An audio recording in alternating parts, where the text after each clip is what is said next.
तो बहुत बहुत मैं स्वागत करता हूँ आप लोगों का। जी जी, मैं समझ सकता हूँ। मुझे सुन पा रहे हैं आप? बहुत बहुत स्वागत है आपका। तो आज का कार्यक्रम यहीं से शुरू करते हैं। बहुत खेद व्यक्त करता हूँ, पिछली बार मैं नहीं आ पाया था। पिछले कुछ दिनों से मेरी उपस्थिति नहीं हो पाई थी, तो कुछ कार्यों में व्यस्त था, व्यक्तिगत जीवन में थोड़ा सा व्यस्त था, इस कारण से आना नहीं हो पाया था। लेकिन अब से फिर से सत्संग शुरू करते हैं और हमने शुरू किया, अब लगातार करेंगे बुधवार, शुक्रवार और शनिवार। आज तो शुक्रवार है, कल फिर से करेंगे। तो आप लोगों का फिर से मैं बहुत बहुत अभिनंदन करता हूँ और यहीं से शुरू करते हैं। आप जो भी पूछना चाहते हैं पूछें। और आज बहुत लोगों की उपस्थिति नहीं है, शायद हम 1 घंटे में ही रैप अप करेंगे, तो जैसे भी हो सकता है हम इसे शुरू करते हैं।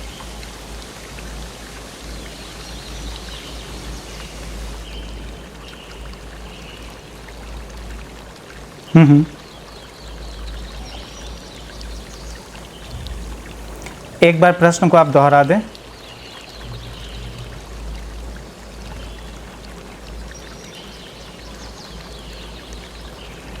अनम्यूट कर दीजिए, फिर आप प्रश्न दोहराइए, क्योंकि मैं आपको सुन नहीं पा रहा।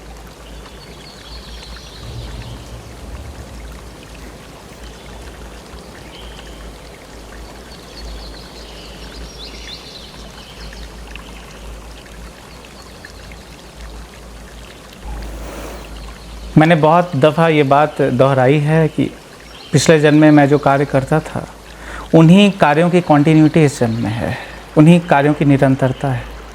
My life is not a repetition, rather a continuation. तो जो कार्य मैं करता था उसे दोहरा रहा हूँ, लेकिन दोहराते हुए भी एक नवीनता तो उसमें है ही, क्योंकि उसमें निरंतरता भर रहा हूँ, आगे ले जा रहा हूँ। जहाँ से मैं छोड़ कर गया था वहीं से मैंने आरंभ किया है। आश्रम पे मैंने छोड़ा था कार्य को 19 जनवरी 1990 को, जब मैंने देह त्यागा, तो वहाँ से जो कार्य बाकी रह गया था वहाँ से मैं शुरुआत करता हूँ। तो कहना कोई गलत नहीं होगा कि 1990 के बाद जो इंटरनेट का ज़माना आया, ग्लोबलाइजेशन का ज़माना आया, उससे मैं जुड़ने आया, युवाओं से जुड़ने आया। पिछली बार बहुत युवाओं से नहीं जुड़ पाया था, सच्चाई है। अमेरिका में जो एक कम्यून हमारा बना था, कम्यून के भीतर ही जो लोग थे, या फिर अमेरिका से कुछ और लोग थे, या यूरोप से थे, या ऑस्ट्रेलिया से थे, जहाँ से भी थे कुछ और लोग, उनसे मैं जुड़ तो पाया था, लेकिन संपूर्ण युवा वर्ग से जुड़ना बहुत संभव नहीं हो पाया था। इन कार्यों की जो संभावना है, उस संभावना को बढ़ाने इस जन्म में आया, युवाओं से जुड़ने आया, टेक्नोलॉजी यानी तकनीक के माध्यम से अपने कार्य को बढ़ाने आया। और बीच में जो एक गैप रह गया था, एक जनरेशनल गैप रह गया था, इसे कह सकते हैं, क्योंकि 32 वर्षों में एक बहुत बड़ी अवधि है जो छूट गई थी, उस पर हम कार्य नहीं कर पाते थे। तो इस गैप पर कार्य कर रहा हूँ। ये जो गैप क्रिएट हो गया था, एक लैक्यूना क्रिएट हो गया था, उस पर कार्य कर रहा हूँ। कार्य के भीतर जो आत्मा थी, आत्मा तो वही है, बात बस इतनी सी है, कार्य में और नवीनता आनी चाहिए, लोगों से और जुड़ना चाहिए हमें। जो लोग मुझे नहीं जान पाए थे, नहीं पहचानते थे, इस जन्म में शायद पहचाने, शायद जाने। तो चेहरे 2 नए हो सकते हैं उन लोगों के लिए ओशो का चेहरा भी नया है, शशि का भी चेहरा नया है, क्योंकि वे ओशो को भी नहीं जानते, शशि को भी नहीं जानते। बहुत सारे ऐसे लोग हैं, लाखों करोड़ों लोग हैं, जो मुझे ना तो पिछले जन्म में जानते थे और ना ही इस जन्म में जानते। तो उन लोगों के लिए दोनों जन्मों में दोनों प्रकार की जानकारी मुहैया करवाऊँ, ये मेरा लक्ष्य है। और जो पहले से जानते हैं उन्हें एक बार और याद दिला दूं कि मैं कहीं गया नहीं, यहीं था। 32 वर्ष बीते हैं, लेकिन 27 वर्षों से यही हूँ। चेहरा एक नया हो गया, शरीर एक नया हो गया, कहानी थोड़ी नई हुई, लेकिन उसके भीतर जो शक्ति है, उसके भीतर जो आराधना है, जो भक्ति है, वो वही है, उसमें ज़रा भी कोई परिवर्तन नहीं आया। बिल्कुल कार्य की संगति नई है, क्योंकि तकनीक नया है, लोग भी नए हैं, दुनिया बहुत बदली है इन 32 वर्षों में। मैं कह सकता हूँ टेक्नोलॉजी के कारण हम सबों की ज़िंदगी बहुत बदल गई है। कल यदि आपसे बात करना होता तो शायद कोई चिट्ठी भेजनी होती, आपको मेरे पास आना या मेरे को आपके पास जाना पड़ता। अब सब कुछ बहुत बदल गया है। आप वहाँ बैठे, मैं यहाँ बैठा, और हम लोगों की बातें हो सकती हैं। ये एक वरदान भी है और ये एक अभिशाप भी साबित हो सकता है। वरदान इसीलिए आप अच्छी बातें करना चाहते हैं तो दुनिया भर में अच्छी बातों का प्रचार प्रसार करें, और अगर आप बुरी बातें भी करना चाहते हैं तो वो भी आप कर सकते हैं, संभव है। यहाँ आप बैठकर जो भी बातें करना चाहें कर सकते हैं। यहाँ बैठकर भक्ति की बात करना चाहें तो भक्ति की भी बात कर सकते हैं। यहाँ बैठकर किसी की बुराई, किसी की निंदा करना चाहें तो वो भी कर सकते हैं। प्रेम की भी बातें कर सकते हैं और घृणा की भी बातें कर सकते हैं। जो चाहें वही कर सकते हैं। आपके पास आपकी स्वतंत्रता है। You have your own liberty to disseminate your own stuffs the way you wish. अपनी बातों का प्रचार प्रसार अपने तरीके से जैसे भी चाहें कर सकते हैं। बड़ा वरदान है लेकिन बड़ा अभिशाप भी है। You can do something very constructive, but alongside you should also keep one thing in your mind, that you can also do something very, very destructive, which will not be very much good for the mankind. So keeping all these things in mind, we can move ahead with a new technology. So this technology has to be utilized in a very constructive and welfare oriented manner. If we forget even a few things, if we are not very careful about even a few things, then we shall miss out on a lot of things and we shall do something that is not very much in conformity with the ethics, norms and values of humanity. It will be unethical to do all that without being a little bit more attentive, without being a little bit more sincere, constructive and more intellectual. That is what is very needed.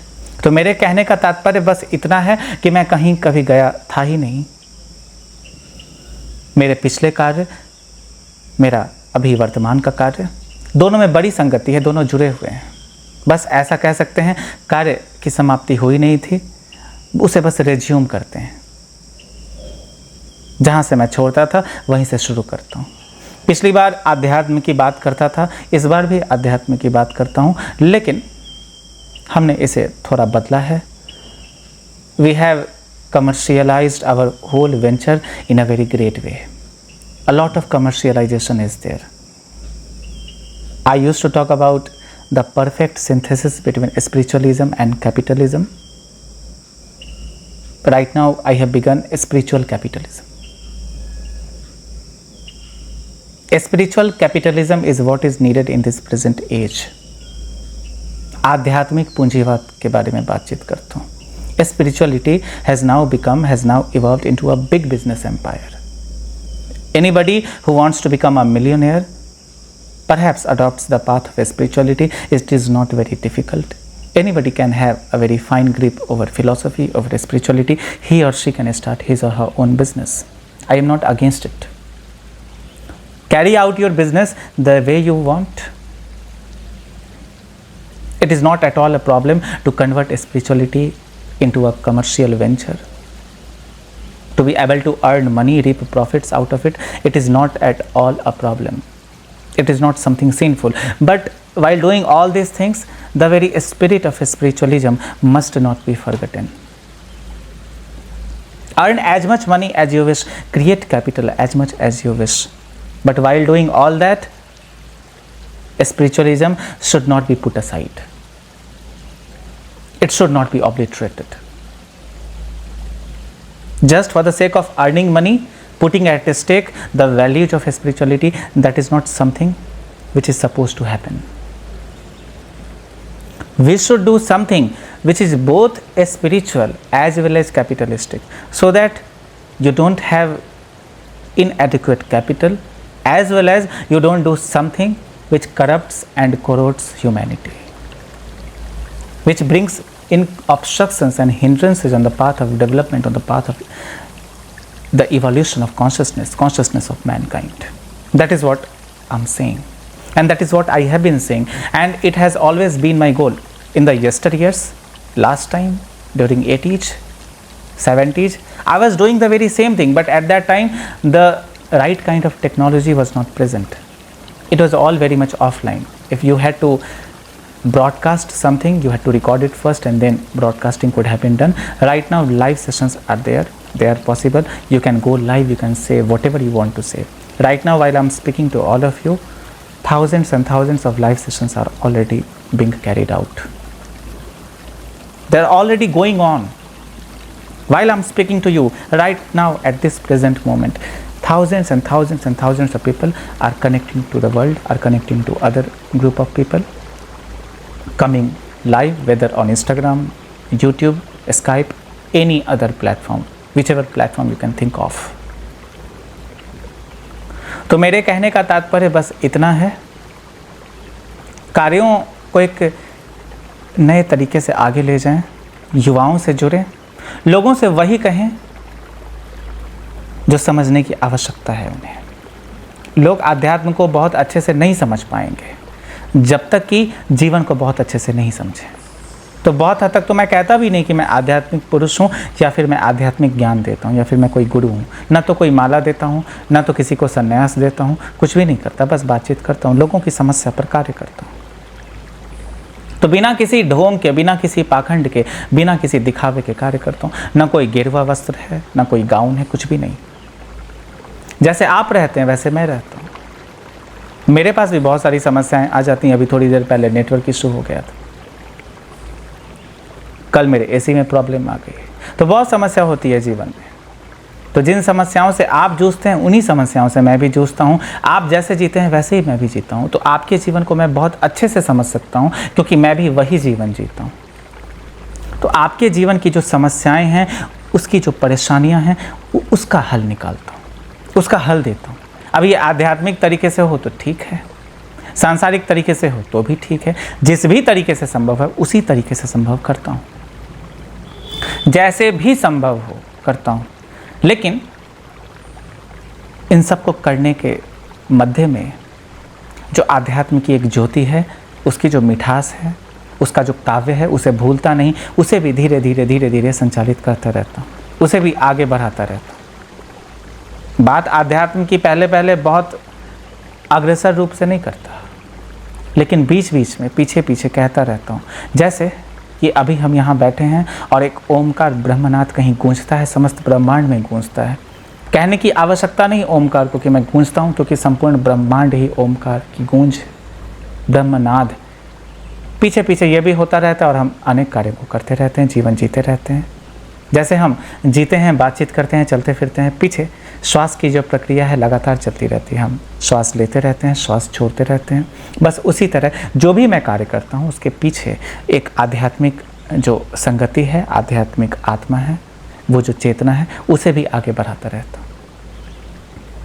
तो this life of mine is the continuation of my past incarnation. It is not at all different from that. Both of them are quite correlated. There is a lot of synchronicity, immense amount of synchronicity. दोनों जुड़े हुए हैं. जैसे कि एक glass में थोड़ा पानी था, अब ग्लास के पानी को विभिन्न ग्लासों में अगर हम बदल दें, उसे एम्प्टी कर दें अलग अलग ग्लास में, तो एक ग्लास में थोड़ा पानी, दूसरे ग्लास में थोड़ा और पानी, तो कह सकते हैं कि बहुत सारे ग्लासेज हो गए और बहुत अलग अलग तरह का पानी है. लेकिन किसी दिन सारे ग्लासेस के पानी को किसी एक ग्लास में फिर से पोर आउट कर दें तो क्या होगा, वही पानी उसी ग्लास में वापस चला गया. तो अनेक शरीर मैं बना सकता हूँ, अनेक शरीर धारण कर सकता हूँ, लेकिन इसे कभी ना भूलें कि वही चेतना, वही आत्मा हूँ. पहले भी वही था, आज भी वही हूँ. उसमें कोई भी अंतर जरा भी नहीं आया. जिस तरह एक ग्लास के पानी को बहुत सारे ग्लासों में भर सकते हैं, विभाजित कर सकते हैं, लेकिन पानी वही रहता है. ग्लास बहुत तरह का, बहुत सारे ग्लासेज हैं, तो ऐसा लगता है कि पानी भी बदल गया, लेकिन पानी नहीं बदला. उसी तरह शरीर बदल जाते हैं लेकिन आत्मा नहीं बदलती है. इसीलिए कहते हैं नैनम छिंदन्ते शस्त्राणि नैनम दहति पावकः न चैनम क्लेदयन्त्या पुनः शोष्यति मारुतः. आत्मा अजर अमर अविनाशी है. आत्मा का कभी नाश नहीं किया जा सकता. This body is perishable, but the soul behind, it is eternal, it is indestructible. It only changes form from one form to another. Right now it is in this form, the next moment it can be in any other form. We must not forget all these things, and people are always propounding this very theory that If an enlightened person dies, he will not come back. And I am also of the very same opinion. An enlightened person can never ever take birth once again. But there is a very profound thing which is needed to be understood in this very phenomenon. He will never take birth once again because he has now become immortal. Taking birth and dying from this point is entirely impossible. But he will come as a body, that is definite, that is certain. But he will not take birth because he is beyond the very cycle of death and birth. But it does not mean at all that he will not come back as a body with the same consciousness. He will realize that he has neither come nor will he be able to go out, because he is stable, he is this universe, he is universally stable, universally fixed. According to him, there is no life, there is no death, there is no birth, nothing, only pure consciousness. But it is according to him. On one hand, he is saying that he will never come back, and on the other hand, he is coming back as a body, as many kinds of bodies at different intervals of time. Why? Because this is the very rule of nature. This is the law of this cosmic framework. You will come back again and again. You cannot get rid of this very cyclicity of life and death, or birth and death. You have to keep coming. But as you are now enlightened, you know that although I am coming back again and again, but I am never dead and I am never alive. I am beyond this very phenomenon of life and death, birth and death, everything. I have surpassed all these phenomena. I have entered into a new realm where I have realized that I am that eternal being. I am that universal consciousness. Only these bodies are changing, so you are not complaining. And it is needless to say that this body is even changing.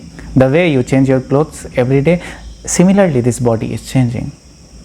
But every day you change your clothes, you are not going out and telling people that yesterday I was wearing some sort of cloth, this day today I am wearing some sort of other cloth. It is needless to say, it is not required, it is unnecessary.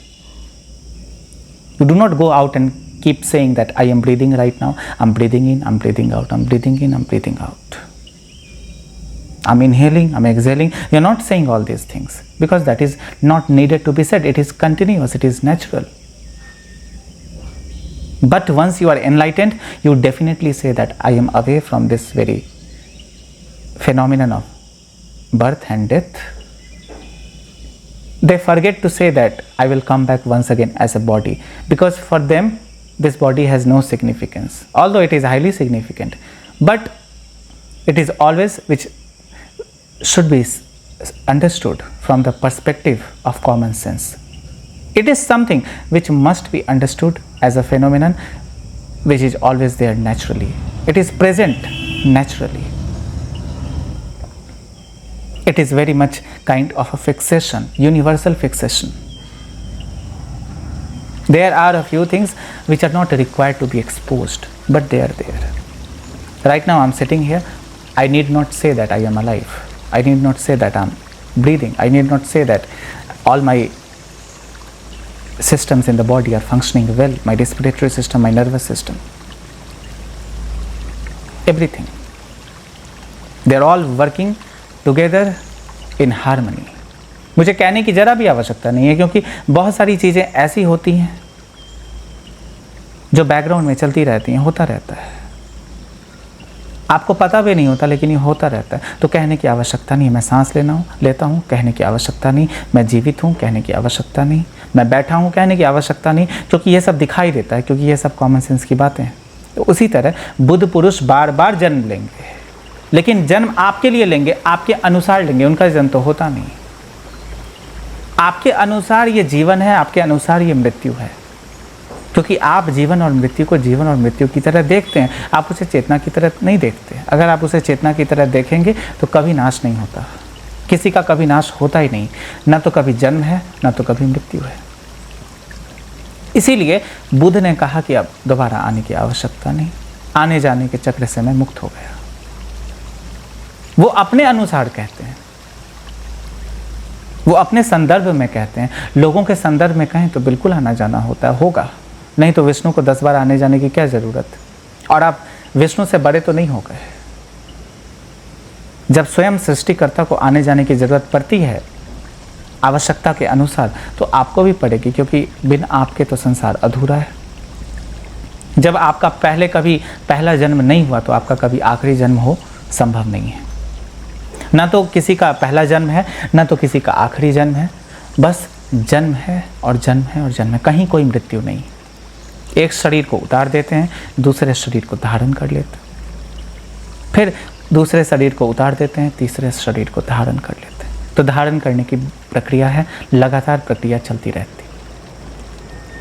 इससे जरा भी चिंतित होने की आवश्यकता नहीं है, भयग्रस्त होने की आवश्यकता नहीं है। धीरे धीरे जब चेतना की गहराइयों में जाएंगे, चेतना के स्तर को बढ़ाते चले जाएंगे, बढ़ाते चले जाएंगे, रोज रोज बढ़ाएंगे, रोज चेतना को अनुभव करेंगे, रोज जिएंगे और ज़्यादा गहरे में जिएंगे, जीते चले जाएंगे, तो धीरे धीरे मृत्यु से भय का अंत हो जाएगा। और एक क्षण ऐसा आ जाएगा जहाँ आप समझ जाएंगे ना तो कोई जन्म है और न ही कोई मृत्यु है। आप परम ज्ञान को उपलब्ध हो गए, निर्वाण को उपलब्ध हो गए। जो बुद्ध उपलब्ध हुए थे, जो कभी नानक उपलब्ध हुए थे, जो कभी मोहम्मद उपलब्ध हुए थे, कृष्ण उपलब्ध हुए थे, आप भी उसी चेतना को उपलब्ध हो गए। लेकिन उस चेतना को उपलब्ध करने के लिए धीरे धीरे गहरे में और गहरे में, धीरे धीरे जीवन को और ज़्यादा जीना पड़ता है। रोज़ जीवन को और गहरे में जीना पड़ता है, लेकिन कोई जीवन को गहरे में नहीं जीता। सब पहले तो मुक्ति ही प्राप्त कर लेना चाहते हैं। शरीर के बाहर की क्या अनुभूति है, आउट ऑफ बॉडी एक्सपीरियंसेस क्या है, उसी के बारे में बात करते हैं। लेकिन विद इन द बॉडी क्या एक्सपीरियंस है, शरीर के भीतर क्या अनुभव है, इसकी कोई चिंता नहीं करता। पहले शरीर को तो समझें, फिर आत्मा को समझेंगे। आप मन को भी नहीं जानते, हृदय को भी नहीं जानते, लेकिन सीधा आत्मा या परमात्मा को जानना चाहते हैं। ऐसा जैसे कि ये कोई नर्सरी या किंडरगार्टन की चीज़ें हैं, ऐसा नहीं है। ये PhD से भी आगे की चीज़ें हैं। आप नहीं समझ सकते आत्मा को। आप जितनी कोशिश करेंगे आप उतने ही असफल होते चले जाएंगे, क्योंकि अभी तक आपने शरीर जो कि पहला बिंदु है आपके जीवन का, उस पहले बिंदु को ही आपने नहीं समझा। यही समस्या है। अन्यथा बहुत सारे लोगों को देखें, सब ध्यान की बातें करते। ध्यान क्या है कैसे जान पाएंगे, जब तक कि यही नहीं समझते कि मन विचलित कैसे होता है। मन की जो विचलित अवस्था है, पहले उसको तो पूरा पूरा जान लें।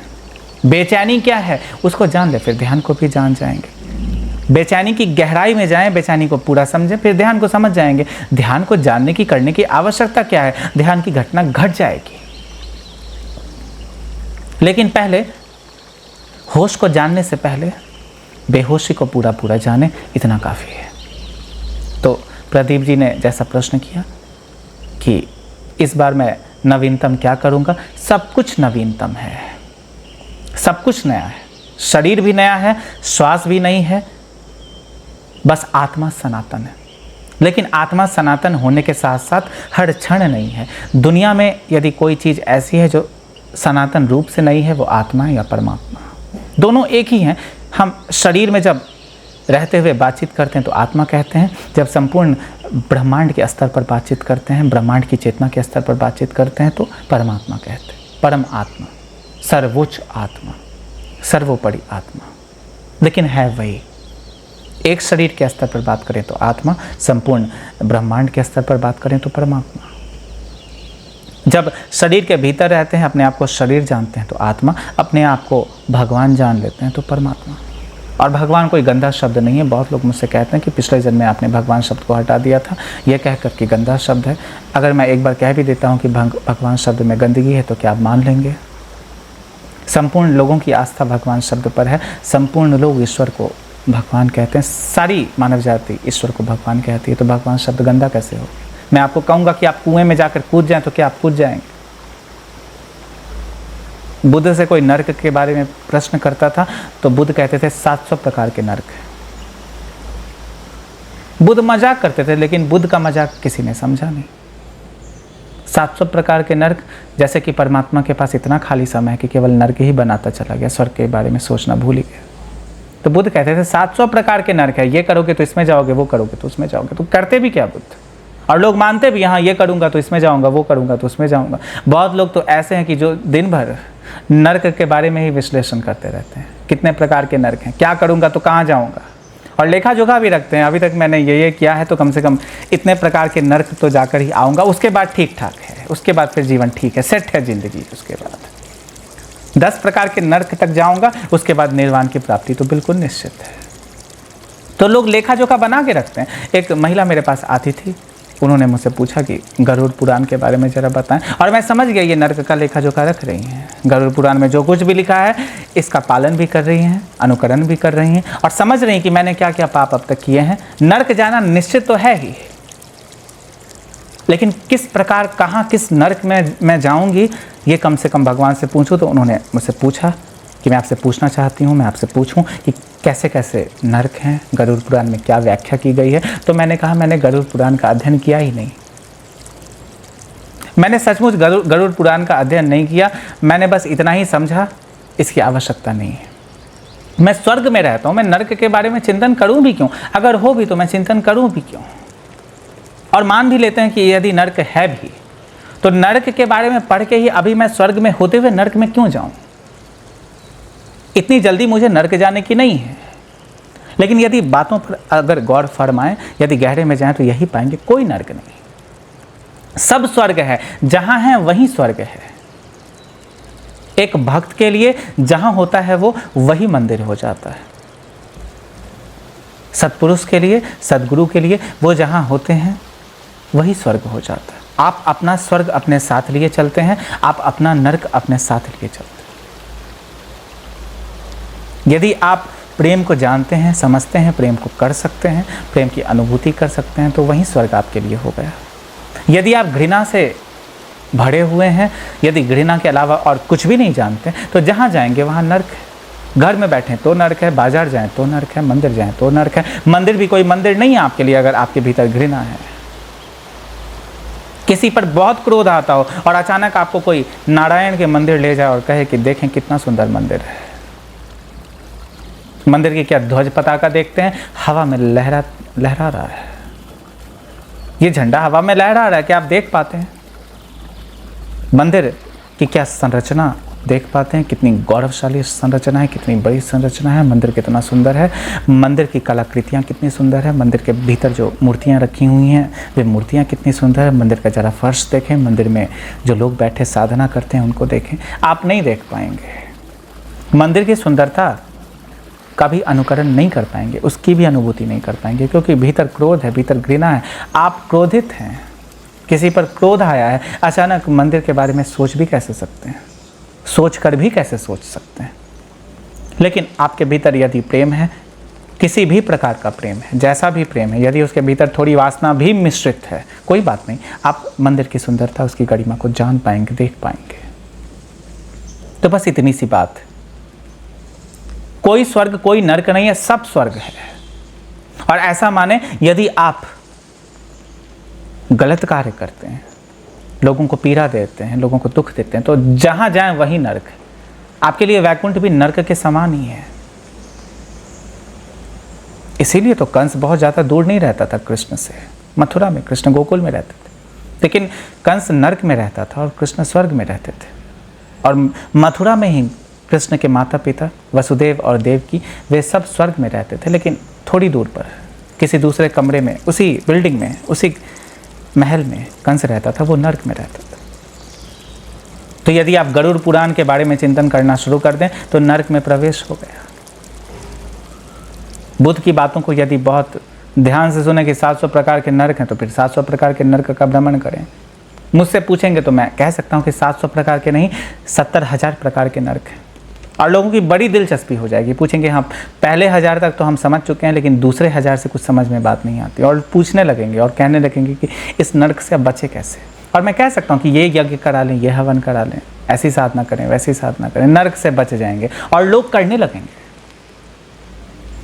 मैं ऐसे व्यापार चला सकता हूँ, मैं बोलूँगा ये यंत्र मैं बेचता हूँ, 36,000 का यंत्र है, 36,000 तरीके के नर्क से तो आप बच ही गए।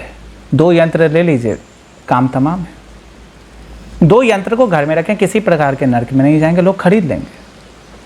लोग ऐसे हैं खरीद लेंगे। लेकिन मैं उनसे यदि कहूँगा कि किसी भी प्रकार के किसी भी यंत्र से जीवन पर कोई प्रभाव नहीं पड़ता है, किसी भी प्रकार की किसी अंगूठी से, किसी रत्न से, किसी पत्थर से जीवन पर कोई प्रभाव नहीं पड़ता है, उसी तरह जिस तरह आप आज सांस लेते हैं, कल सांस लेते हैं, उससे कोई फर्क नहीं पड़ता। उसी तरह आप आज ये वस्त्र पहनते हैं, कल आप कोई और वस्त्र पहनते हैं, कोई फर्क नहीं पड़ता।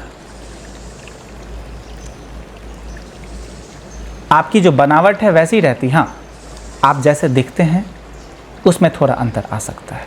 आप हरे कलर की कमीज़ पहने तो हरे रंग की कमीज़ हो जाएगी, तो फिर आप थोड़े अलग दिखेंगे। लाल रंग की कमीज़ पहने तो थोड़े अलग दिखेंगे। रंग बदलता है तो आप जैसे दिखते हैं उसमें परिवर्तन आ सकता है। कुछ रत्नों को पहनने हो सकता है कि दिखने में थोड़े अच्छे लगे, लेकिन इसके अलावा और कोई अंतर नहीं होगा। ना तो आप किसी प्रकार के नर्क से बच सकते हैं और ना ही किसी प्रकार के प्रकोप से बच सकते हैं। छत से कूदेंगे तो धरती पर ही जा गिरेंगे। किसी भी प्रकार के रत्न, किसी भी प्रकार की अंगूठी पहने, उससे कोई फर्क नहीं पड़ता। यहाँ बैठकर मैं प्रेम का प्रचार प्रसार कर सकता हूँ, आपसे कुछ अच्छी बातें कर सकता हूँ। आपके भीतर प्रेम है, उन बातों को समझ सकते हैं, उनका अनुभव कर सकते हैं, तो आप प्रेम से भर जाएंगे। इसके कारण यदि आपके जीवन में कोई दुख है तो मिट सकता है थोड़ी देर के लिए, या हो सकता है सदा के लिए। लेकिन ऐसा सोचें कि मैं यहाँ से बैठकर कोई ऊर्जा का ट्रांसमिशन करता हूँ, कोई एनर्जी ट्रांसमिशन करता हूँ, कोई ऊर्जा भेजता हूँ आप तक और आप हील्ड हो जाएंगे, आप ठीक हो जाएंगे, तो ऐसा कुछ भी नहीं। ये सब कुछ केवल और केवल मनोवैज्ञानिक है, साइकोलॉजिकल है। इसमें किसी भी प्रकार का कोई मिरेकल नहीं है, कोई जादूगरी नहीं है। लेकिन लोग ऐसा समझते हैं कि मैं यहाँ बैठा हूँ तो वो मुझे हील कर सकता है, वो मुझे हील कर सकता है। ऐसा कुछ भी नहीं होता है। ये सब अंधविश्वास है।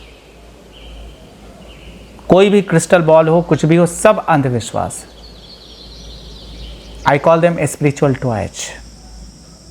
They don't make a lot of sense. It is just that you can deviate yourself for some time while playing with all these things. You can enhance how you look. You can beautify your surroundings by keeping all these things around you, in your surroundings, but it is not going to have any impact on your life in any way. Keep this thing in your mind firmly fixed. Because I am somebody who does not propagate the ideas of superstition. I am not a superstitious man, and I do not wear anything which propagates the idea of superstition. मैं ऐसा कुछ भी धारण नहीं करता। एक घड़ी पहनता हूँ, अंदर कोई जनेऊ भी नहीं है, जबकि मैं किसी ब्राह्मण कुल से आता हूँ। मैं जनेऊ धारण नहीं करता, कोई आवश्यकता नहीं। जनेऊ के बदले मैं आजकल ईयरफोन धारण करता हूँ, क्योंकि बातचीत में थोड़ी सहायता हो जाती। तो अगर किसी प्रकार के कोई धागे के इस्तेमाल करता हूँ तो वो ईयरफोन है, जनेऊ तो बिल्कुल भी नहीं। कपड़े पहनता हूँ तो वो थोड़ा आवश्यक है। घर में तो वैसे रहता भी नहीं, शर्ट तो कभी मैं घर में पहनता नहीं, लेकिन ऐसे आ जाऊँगा तो फिर अच्छा नहीं लगेगा, इसीलिए। और कोई प्रश्न आप करना चाहते हैं तो करें। विजय जी, आपका भी बहुत बहुत स्वागत है। आज थोड़ी देर मुझे ही आने में हो गई तो मैं क्षमा चाहूँगा।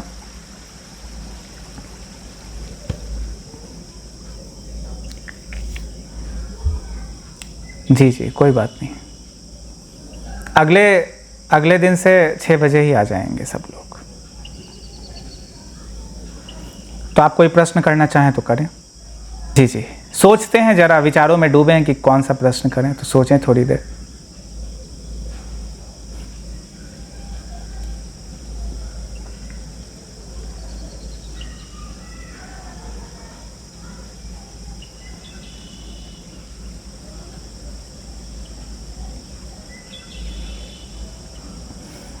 मैं किसी हारा या जीता चक्र के बारे में बातचीत नहीं करता हूँ, बस चक्र के बारे में बातचीत करता हूँ। इन चक्रों के बारे में ज़्यादा सोचे ही मत। चक्रों के बारे में जितना ज़्यादा सोचेंगे चक्र में फंस जाएंगे। पहले भी मैं कुंडलिनी साधना के बारे में बातचीत करता था। कोई मुझसे पूछते थे कि कुंडलिनी के बारे में बातचीत करें।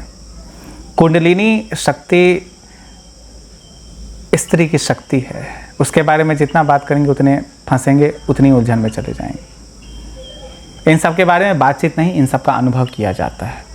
आप चक्रों के बारे में बातचीत करेंगे तो आप विश्लेषक बन सकते हैं, आप विश्लेषण में पारंगत हो जाएंगे, आप चीज़ों को एनालाइज करने लगेंगे। ज्ञान आपके भीतर बढ़ तो जाएगा, लेकिन अनुभूति नहीं होगी।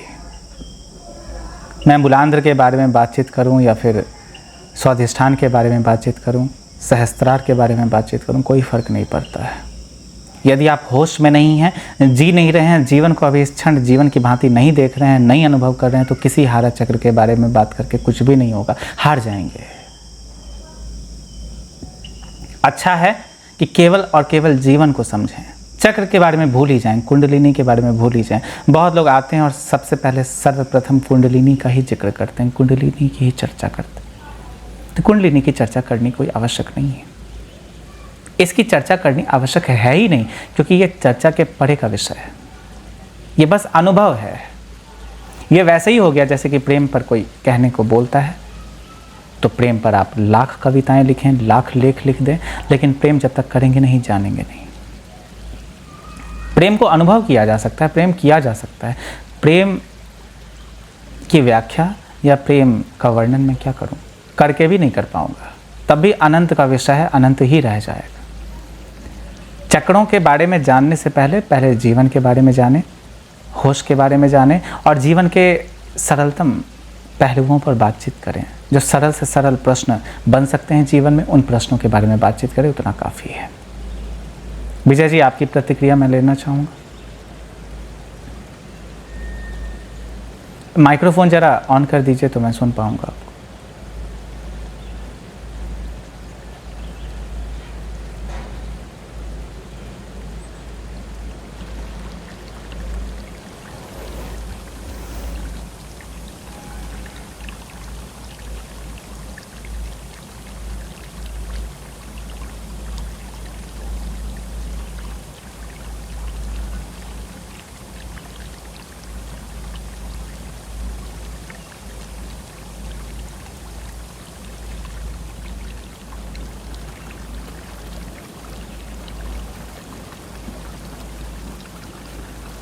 ये बस आप हैं, ये सब आत्मा है।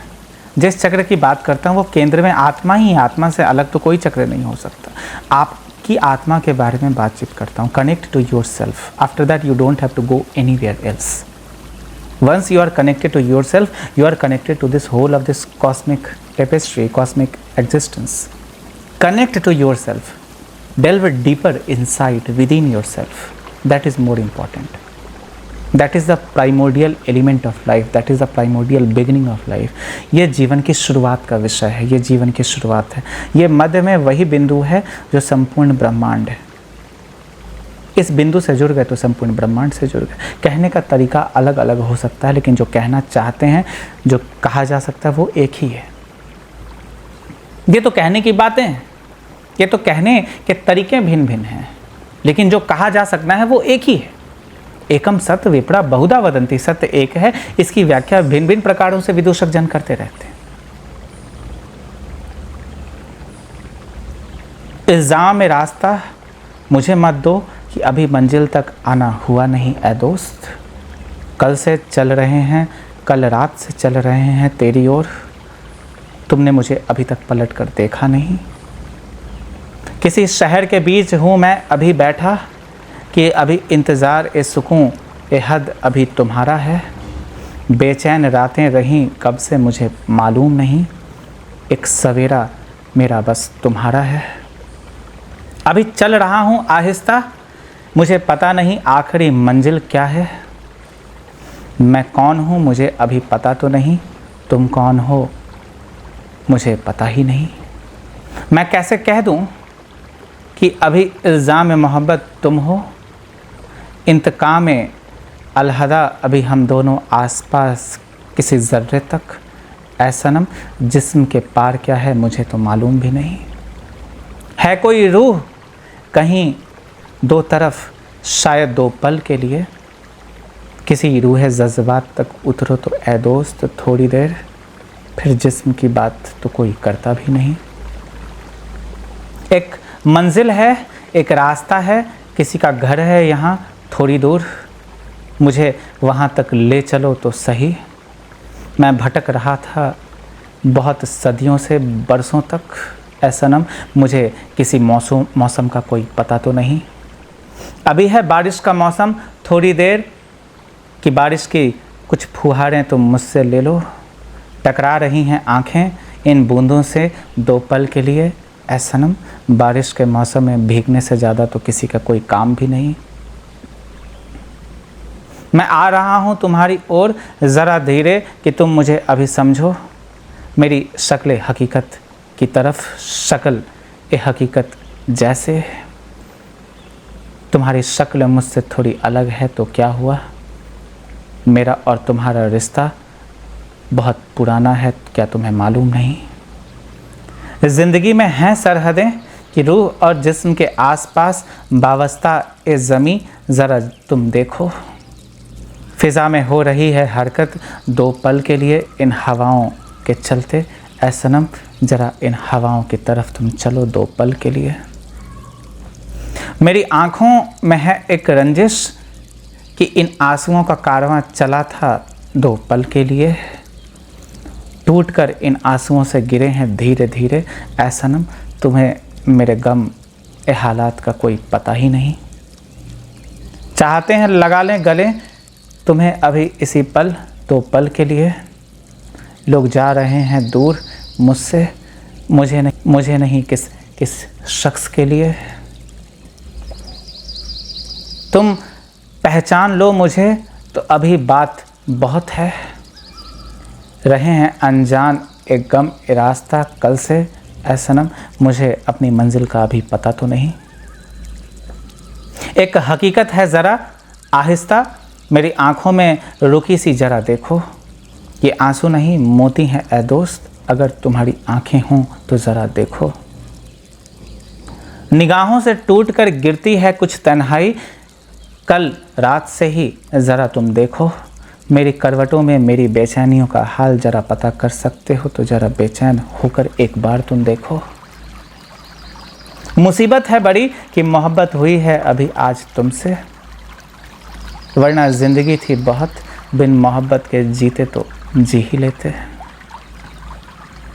अभी आया है वक्त कि कुछ आंसू गिरा लें तुम्हारी गोद में इस आंचल तले, वरना ज़िंदगी जीते तो बहुत लोग हैं ऐ सनम बिन मोहब्बत सिर्फ जीने के लिए। बहुत लोग जी लेते हैं सिर्फ जीने के लिए, लेकिन प्रेम में यदि आपको जीना है तो इसी क्षण जीना है, जिस्म और रूह के बीच ही जीना है। बात जल्दी पड़े जाने की करे ही मत, किसी चक्र की बात करने की कोई आवश्यकता नहीं है, बस जीवन को इसी क्षण के लिए देखें, प्रेम से भर कर देखें, फिर किसी चक्र में फंसने की कोई ज़रूरत नहीं रह जाएगी। वरना आजकल सारे लोग तो चक्र में ही फंसा देते हैं और कहते हैं कि जीवन चक्र से ज़रा बाहर निकलें, और वे जानते नहीं वे चक्रों की बात कर करके और चक्र में फंसा देते। तो मानव जो जीवन और मृत्यु के चक्र से बाहर निकल सकता था और ज़्यादा फंस जाता है, चक्र के बीच ही रह जाता है, चक्र से कभी बाहर निकलना नहीं होता। इसलिए मैं कभी भी कुंडलिनी के बारे में ज़्यादा बातचीत करता भी नहीं था। लोग पूछते भी थे प्रश्न तो मैं प्रश्न घुमा देता था, क्योंकि इससे और ज़्यादा अंधविश्वास फैलेगा।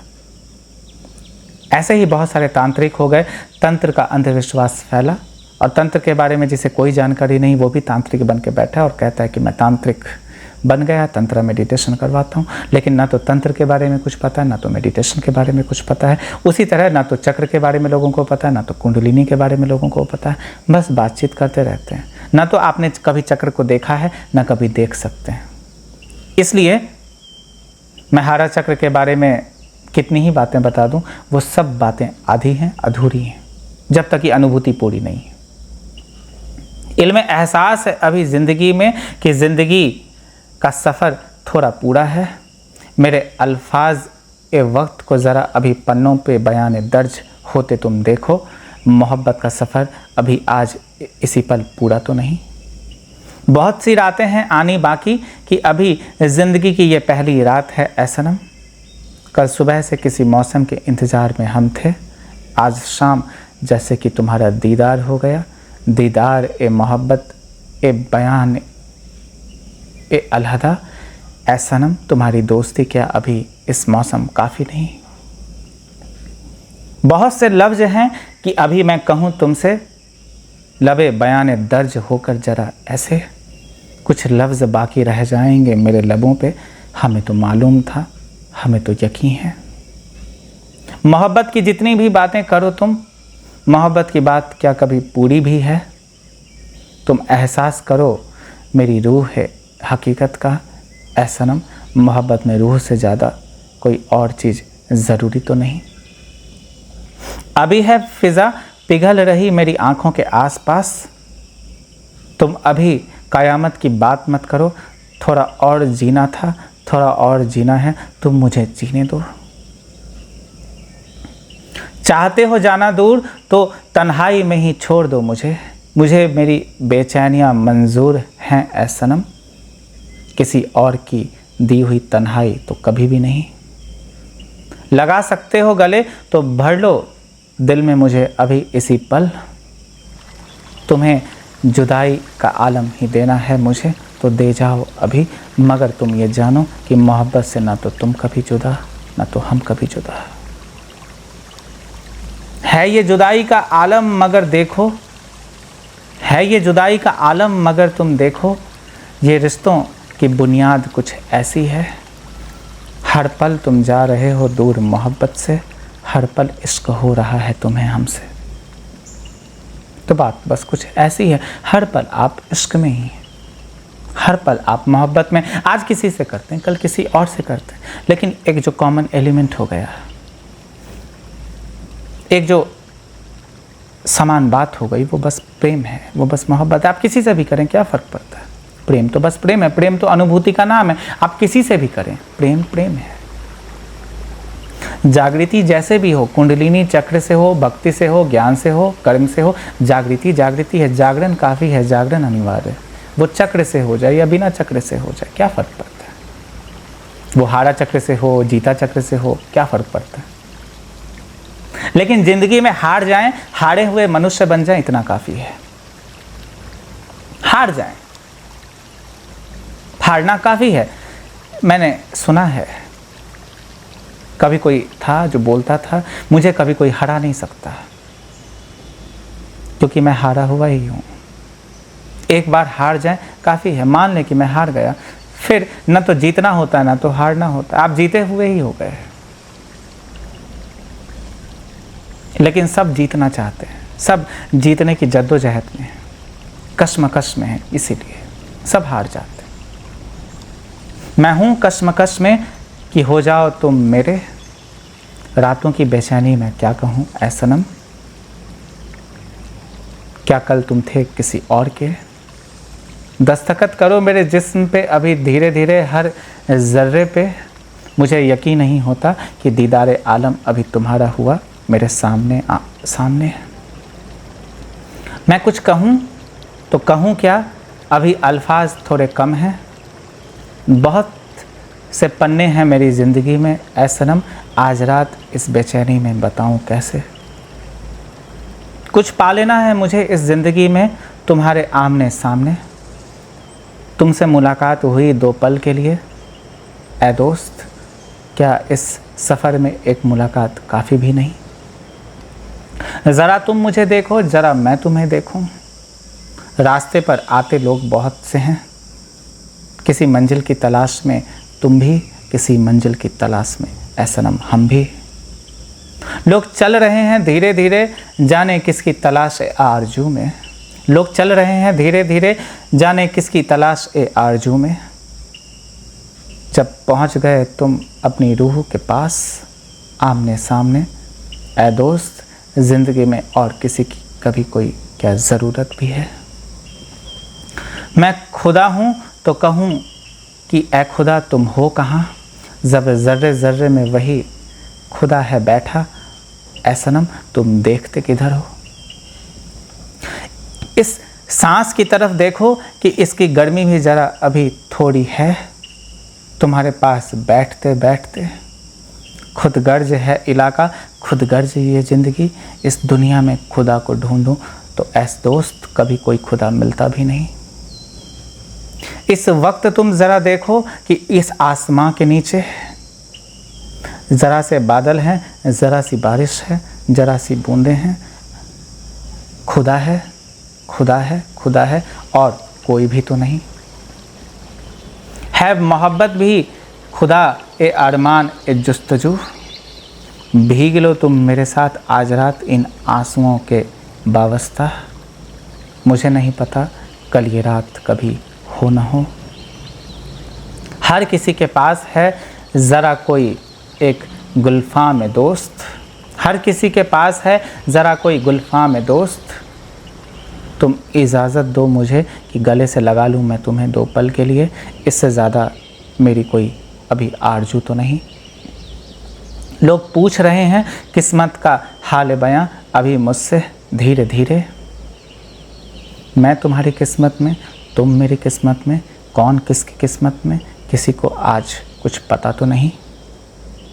तुम लिख कर चले आओ मेरी ज़िंदगी में अपना नाम ज़रा सा आहिस्ता। तुम लिख कर चले आओ मेरी ज़िंदगी में अपना नाम ज़रा आहिस्ता। मेरी ज़िंदगी तुम्हारी ज़िंदगी है ए दोस्त, क्या तुम्हें अपनी ज़िंदगी में मेरी ज़िंदगी का कोई पता भी नहीं। तो ऐसी कुछ बातें हैं। उम्मीद करता हूँ विजय जी कि आपके प्रश्नों का उत्तर मैं दे पाया।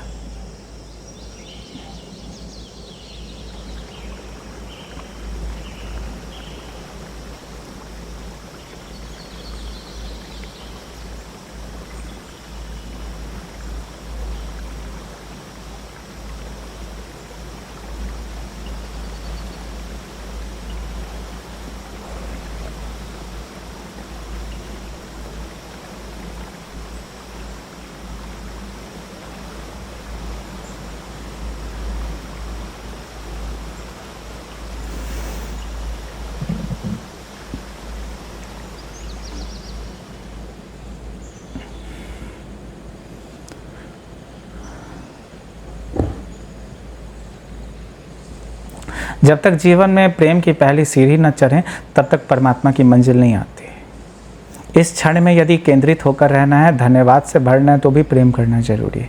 ग्रैटिट्यूड का मतलब क्या है? धन्यवाद की भावना से भर जाना। धन्यवाद की भावना से कोई भरेगा भी कैसे यदि मन में घृणा है तो। और जिसके मन में घृणा है उसके भीतर अपने लिए भी घृणा होगी। जो दूसरों से घृणा करता है स्वयं से भी तो घृणा करता होगा। यदि आप स्वयं से प्रेम करने लगें तो दूसरों से भी घृणा कैसे कर सकते हैं? जहाँ प्रेम है वहाँ घृणा नहीं हो सकती, और जहाँ घृणा है वहाँ प्रेम का कोई अस्तित्व नहीं। यदि आप धन्यवाद की भावना से भरना चाहते हैं तो प्रेम करना नितांत आवश्यक है। प्रेम ही आवश्यक है, प्रेम ही द्वार है, प्रेम ही पहला पग है, प्रेम पहली सीढ़ी है। मंजिल बाद में आएगी, लेकिन पहले प्रेम में पड़ तो जाए, इतना काफ़ी है। और प्रेम का मतलब केवल शरीर रूपी प्रेम नहीं, प्रेम का मतलब शाश्वत प्रेम है। अब ये शरीर से होकर जाए, मन से होकर जाए, हृदय से होकर जाए, आत्मा से होकर जाए, रास्ता जो भी हो, लेकिन प्रेम प्रेम हो जाना चाहिए। और माने कि प्रेम यदि सोना है, स्वर्ण है, तो प्रेम बस स्वर्ण ही है, लोहा कभी नहीं होगा। यदि प्रेम में जरा सी मिलावट वासना की भी है तो प्रेम प्रेम ही होगा, प्रेम वासना नहीं हो सकती। प्रेम में यदि जरा सी मिलावट वासना की भी है तो प्रेम को प्रेम ही कहेंगे, वासना नहीं कहेंगे। जैसे कि सोने में यदि जरा सा तांबा मिला है, जरा सा अगर कोई और मेटल मिला हुआ है तो उसे सोना ही कहेंगे। ऐसा नहीं कह सकते ये तांबा हो गया, ऐसा नहीं कह सकते ये आयरन हो गया, ऐसा नहीं कह सकते, सोना ही कहेंगे। बस इतना कह सकते हैं सोना जरा सा अशुद्ध सोना है, लेकिन है तो सोना ही ना, लोहा तो नहीं। उसी तरह प्रेम की अवस्था शुद्ध अशुद्ध हो सकती है, लेकिन है ये प्रेम ही। तो अंतिम में इतना कह सकते हैं कि प्रेम परिपूर्ण रूप से शुद्ध है। प्रेम में किसी शुद्धिकरण की आवश्यकता नहीं, प्रेम में बस पड़ जाने की, इस वर्तमान क्षण में प्रेम के लिए प्रेम हो जाने की आवश्यकता है, पूर्ण रूप से प्रेम हो जाने की आवश्यकता, उतना काफ़ी है। अब ये शुद्ध है अशुद्ध है, इसकी चिंता ना तो आप करें, इसकी चिंता ना तो कोई और करे, मैं भी नहीं करता। ये जैसे शुरू होता है होने दें, और जो आपके प्रेम को नहीं समझ सकता उसे जाने दें। आपके भीतर प्रेम है, आप किसी और को दे दें, फ़र्क क्या पड़ता है? पूरी कायनात है, पूरी दुनिया है, आप किसी को भी प्रेम दे सकते हैं। मनुष्य के भीतर यही एक आकांक्षा होती है, यही एक इंक्लिनेशन होता है, एक झुकाव कि किसी को प्रेम दे और किसी से प्रेम आए। तो आप प्रेम देते रहिए, जिसकी तरफ से प्रेम आना होगा उसकी तरफ से प्रेम आ जाएगा, कभी ना कभी तो आएगा ही। और ना भी आए तो कोई चिंता की बात नहीं, कम से कम आप तो प्रेम दे पाए। हो सकता है कि आपका प्रेम बहुत ज़्यादा था और लोगों के भीतर उतना प्रेम नहीं था तो वे दे नहीं पाए। लोग कमज़ोर थे, लोग हारे हुए थे, आप तो जीते हुए मनुष्य थे। You have given your love the best way possible, but it is another thing that their reciprocation was not that proportionate. It was quite disproportionate. It is another thing that is not to be taken care of. You are giving your love, you are becoming love, that is more than enough. Once you start giving love all around, whether it is being reciprocated proportionately or not, it doesn't matter at all.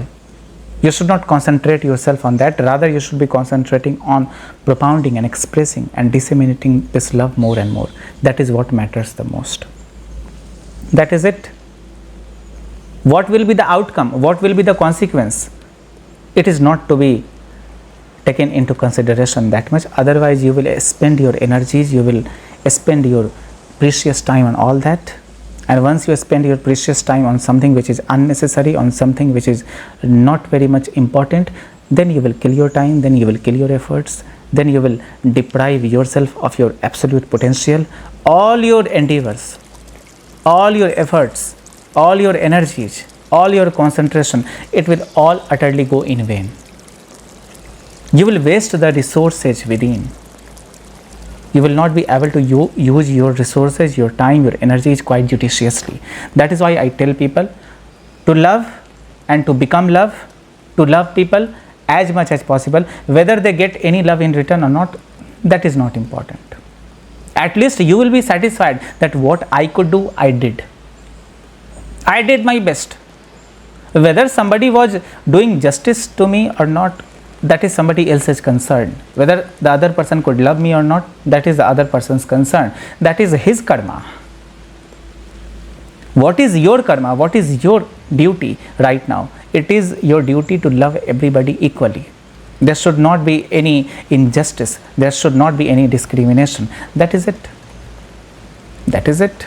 And this first step taken in the direction of love is the first step also taken in the direction of God. You must understand these things very clearly. I hope I am able to answer your question and you have got my point.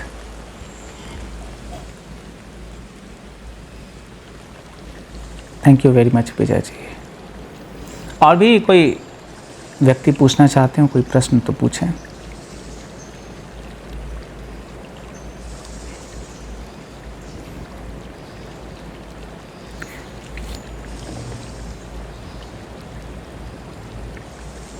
जी जी, बहुत बहुत स्वागत करता हूँ राघव जी. आप चाहें तो camera on कर सकते हैं, मैं आपको देख नहीं पा रहा.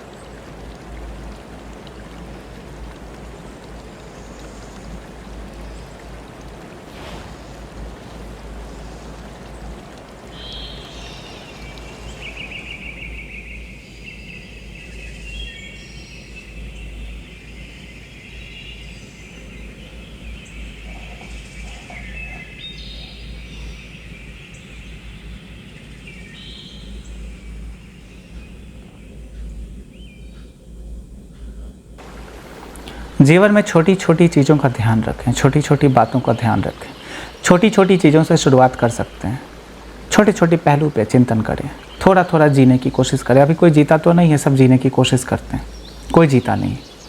आप जो भी करते हैं पूरी चेतना के साथ करना शुरू करते हैं, पूरे होश में करना शुरू करते हैं. अभी आप करते क्या हैं, क्यों करते हैं, किस लिए करते हैं, किसके लिए करते हैं, करने के पीछे प्रयोजन क्या है, और क्या कर रहे हैं, कैसे कर रहे हैं, क्या वैसे कर रहे हैं जैसे करना चाहिए. चिंतन करें, सोचें. और जब भी सोचें तो गहरी सांस लें, सांस छोड़ें. देखें कि मैं कहाँ हूँ, मेरा शरीर कहाँ है, मेरा मन कहाँ है, मेरा हृदय कहाँ, मेरी आत्मा कहाँ. चिंतन करें. यदि आप इतना भी समझ गए कि आपका शरीर और मन कहाँ है, कहाँ काफ़ी है. यदि इतना भी समझ गए शरीर और मन मेरा कहाँ है, इतना भी काफ़ी है. फिर बाद में पता चल ही जाएगा कि हृदय कहाँ है, आत्मा कहाँ है, परमात्मा कहाँ है. छोटी छोटी चीज़ों का ख्याल रखना है. Start from the very beginning. Start from the most basic of all things. Do not start as if you are trying to become a very professional person. You are trying to become a highly erudite personality, highly scholar person. No, not that way. Start from very minute things, very small things. That is what is important. छोटी छोटी चीज़ों का बस ख्याल रखना है. यदि आप एक किताब पढ़ते हैं तो किताब को हाथ में लें, किताब का अनुभव करें, उसकी अनुभूति करें, एहसास करेंगे कि किताब क्या मेरे हाथ में, दाहिने हाथ में, बाएं हाथ में है, किस तरह से मैंने किताब को रखा है, मैं किताब के शब्दों को कैसे पढ़ता हूँ, शब्दों का मतलब क्या है, किताब पढ़ने का प्रयोजन क्या है, किताब में कौन सी बातें लिखी हैं, इसका सही अर्थ क्या है. धीरे धीरे आप किताब पढ़ेंगे नहीं, आप किताब हो जाएंगे. किताब के शब्दों का अध्ययन नहीं करेंगे, किताब के शब्द बन जाएंगे. फिर किताब आप हो गए, आप किताब हो गया, आप किताबी हो गए. यही तो जीवन का अल्टीमेट पॉइंट है. जीवन का आखिरी बिंदु तो यही है. आप जो करते हैं वही हो जाएं. यदि आप बातचीत करते हैं तो बातचीत के बीच बात बन जाए। यदि आप प्रेम करते हैं तो प्रेम बन जाए। यदि आप किसी को गले लगाते हैं तो हृदय बन जाए। यदि आप भक्ति करते हैं तो परमात्मा बन जाए। जो करते हैं वही हो जाएं। जागृति ऐसे नहीं घटेगी कि आप सोचते हैं कि मैं जाग गया तो जाग जाऊंगा, ऐसा नहीं। छोटी छोटी चीज़ों में पहले जागृति लाएं, देखने में जागृति लाएं, सोचने में जागृति लाएं, बोलने में जागृति लाएं। धीरे धीरे जगेंगे। अभी एक क्षण में तो नहीं जग सकते, लेकिन ऐसा भी नहीं कहूँगा कि कोई एक क्षण में नहीं जग सकता है। एक क्षण में भी लोग जग सकते हैं, एक क्षण में ही जगा जा सकता है, लेकिन सबों के लिए ये संभव नहीं है। और हालांकि मैं ये भी नहीं कहूँगा कि आप सोए हुए हैं, आप तो जगे ही हुए हैं, सोने का नाटक करते हैं। जब भी ऐसा होता है, आपको मालूम होता है कि मैं जगा हूँ, आप सोने का नाटक शुरू कर देते हैं। जब भी अकेलेपन की पहचान होती है, अकेलेपन की अनुभूति होती है, तो जल्दी से फ़ोन घुमा लेते हैं, किसी को कॉल कर लेते हैं, कोई अखबार लेकर बैठ जाते हैं, किसी को मैसेज कर देते हैं। वही क्षण वैसा क्षण है जहाँ से जागृति की शुरुआत हो सकती है, लेकिन वहीं से आप निद्रा में जाने की कोशिश करते हैं। हर कोई जगा हुआ है, कोई सोया हुआ नहीं है। सच कहूँ तो जब आप सोए भी होते हैं तो भी आप जगे हुए हैं, क्योंकि मस्तिष्क तो सदैव कार्य करता रहता है। बहुत सारी ऐसी घटनाएं जीवन में होती हैं जब ऐसा हो जाता है कि सोते हुए आप अधिक जगे हुए होते हैं और जगते हुए अधिक सोए हुए होते हैं। ऐसा होता है। सोए हुए आप कभी भी नहीं हैं, हमेशा जगे हुए हैं। इसीलिए कहा जाता है कि योगी कभी सोता नहीं। अब ऐसा नहीं कि योगी कभी सोता ही नहीं, उसे नींद नहीं आती होगी या बिस्तर पर नहीं जाता होगा। योगी भी सोता है, योगी भी जगता है, लेकिन उसके सोने में भी, उसके शयन में भी एक जागरण है, और उसकी जागृति में परम जागरण तो है ही। छोटी छोटी चीज़ों को ध्यान से देखें, परखें, उसका अनुसरण करें, आप जाग जाएंगे, पूरी तरह जाग जाएंगे। यदि क्रोध आता हो तो 2 क्षण रुकें। क्या अभी क्रोध करना सही है? क्या अभी मैं क्रोध व्यक्त कर दूं तो क्या यह सही होगा मेरे लिए? इस पर ज़्यादा चिंतन करें। अगर ऐसे करेंगे तो बहुत सा क्रोध जो है तिरोहित हो जाएगा। यदि आप क्रोध पे नियंत्रण कर सकते हैं, क्रोध को अपने द्वारा नियंत्रित कर सकते हैं, क्रोध यदि आपके अंदर आ गया, आपके अधीन हो गया, तो आप बहुत हद तक जाग जाएंगे। यदि वासना आपके अधीन हो गई तो भी बहुत हद तक जान जाएंगे, जीवन को जान जाएंगे, जीवन में जाग जाएंगे। ऐसा नहीं कि वासना से ग्रसित नहीं होंगे, होंगे, लेकिन वासना से भी ग्रसित तब होंगे जब पूरे पूरे होश में ही हों। होश में वासना से ग्रसित हों। जब वासना से ग्रसित हों तो जाने कि हाँ, मैं वासना से ग्रसित हो गया, मैं हो रहा हूँ ग्रसित, मैं वासना के अधीन कार्य कर रहा हूँ। जब ये जान जाएंगे कि मैं वासना के अधीन कार्य कर रहा हूँ तो वासना कहाँ गई? वासना तो तिरोहित हो गई। आपने वासना को नियंत्रित कर लिया, बिना ये सोचे कि मुझे नियंत्रण करना है किसी पर। जो ऐसी सोच लेकर आगे बढ़ता है कि मैं नियंत्रित ही कर लूँगा, वो कभी नियंत्रित नहीं कर सकता, वो अनियंत्रित हो जाएगा।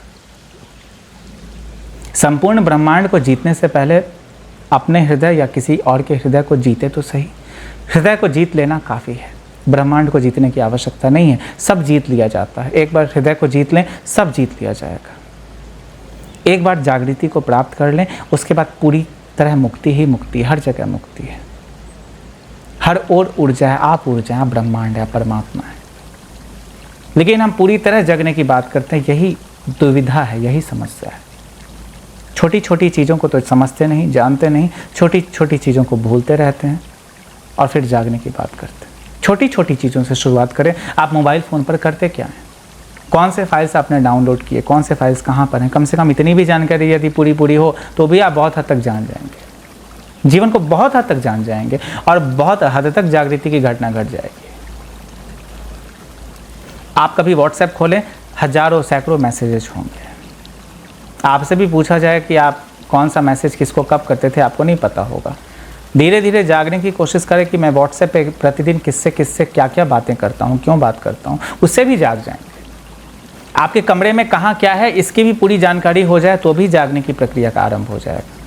यदि रोज़ बिस्तर को भी ठीक से रखें तो भी जाग जाएंगे। छोटी छोटी चीज़ों से आरंभ करें।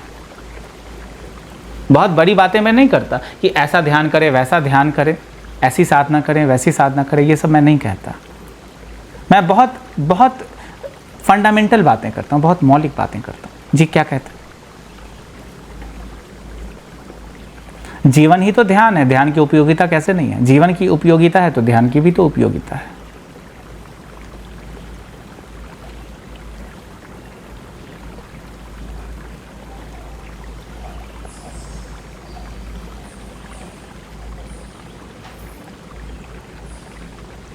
ध्यान के लिए जीना आवश्यक है। आप जितना सोचेंगे कि मैं सरल, सहज, सजग होना चाहता हूँ, फिर तो और ज़्यादा कॉम्प्लिकेटेड हो जाएंगे। सब सरल होना चाहते हैं लेकिन सब बहुत ज़्यादा विक्षिप्त हो जाते हैं, बहुत ज़्यादा कॉम्प्लिकेटेड हो जाते हैं।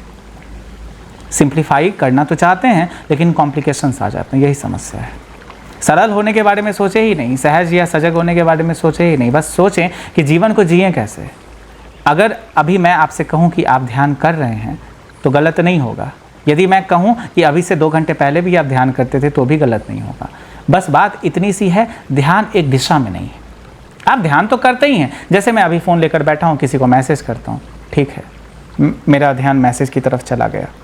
फिर मैं फ़ोन को ज़रा ऑफ़ कर देता हूँ, थोड़ी देर पत्नी से बात कर लेता हूँ। मेरी पत्नी तो नहीं है, मेरी शादी नहीं हुई, मैं किसी और के बारे में बातचीत करता हूँ। अगर उनकी पत्नी हो तो पत्नी से ज़रा बातचीत कर लेता हूँ, ज़रा किसी और दोस्त से फिर से फ़ोन पे बात कर लेता हूँ, ज़रा एक अखबार भी उठा लेता हूँ, ज़रा माँ से भी बात कर लेता हूँ, ज़रा फ़ोन पर एक मैगज़ीन भी पढ़ लेता हूँ, ज़रा एक वीडियो भी देख लेता हूँ। ध्यान एक दिशा में नहीं है, उचित रूप से नहीं है। ध्यान संग्रहित रूप से नहीं है, एक पॉइंट पर नहीं, एक बिंदु पर नहीं है। ध्यान केंद्रित नहीं है। ध्यान तो है ही, अभी यहाँ ध्यान चला गया, कभी कहीं और ध्यान चला गया। इस क्षण ध्यान यहाँ है, उस क्षण ध्यान कहीं और है। अभी मैं फ़ोन पे बात करता हूँ, थोड़ी देर बाद मैं मैसेज पे बात करता हूँ। फ़ोन पे जब बात करता था तो ध्यान फ़ोन की तरफ चला गया, मैसेज पे जब बात करता हूँ तो ध्यान मैसेज की तरफ चला गया। ध्यान तो है ही, सुनियोजित रूप से नहीं, ऑर्गेनाइज्ड मैनर में नहीं है। It's not organised, it's very much disorganised. There is a problem of organisation. There is no scarcity of attention. You are always attentive. You are always meditative. It is just that it is not well directed. It is not well channelized. You are not focusing on one point properly. It is not well centered. That is the problem. Otherwise, you are meditating all the time. Without meditation, life is impossible. Without being in meditation, life is impossible. Without being attentive, life is impossible. और लोग आपको सिखाते रहेंगे, समझाते रहेंगे, इस प्रकार की ध्यान विधि करें, उस प्रकार की ध्यान विधि करें। 1970 में ध्यान विधि की खोज हुई थी तो 1970 वाला करें, 1980 वाला करें। आप करें तो करें क्या? मैं उदाहरण दे रहा हूं, मैं नहीं बता रहा। मैं किसी ध्यान विधि पर चर्चा नहीं करता हूं, ये मेरा कार्यक्षेत्र है ही नहीं। हर ध्यान की विधि ध्यान की विधि है, किसी विशेष विधि के बारे में चर्चा नहीं करता। अभी इस क्षण सात्विक रूप से, शाश्वत रूप से ध्यान को प्राप्त हो जाए, काफ़ी है। कौन सी ध्यान विधि करें, क्या फ़र्क पड़ता है? मैं 1000 तरह की ध्यान विधियां बता दूं, आप 1000 तरह की ध्यान विधियां में लग जाएं, इन सभी ध्यान विधियों में लग के कभी कोई ध्यान हो ही ना तो क्या फ़ायदा है? आप बता देंगे कि इस ध्यान विधि को भी करने में पारंगत हूँ, उस ध्यान विधि को भी करने में पारंगत हूँ। आपके पास सारे टेक्निक्स हैं।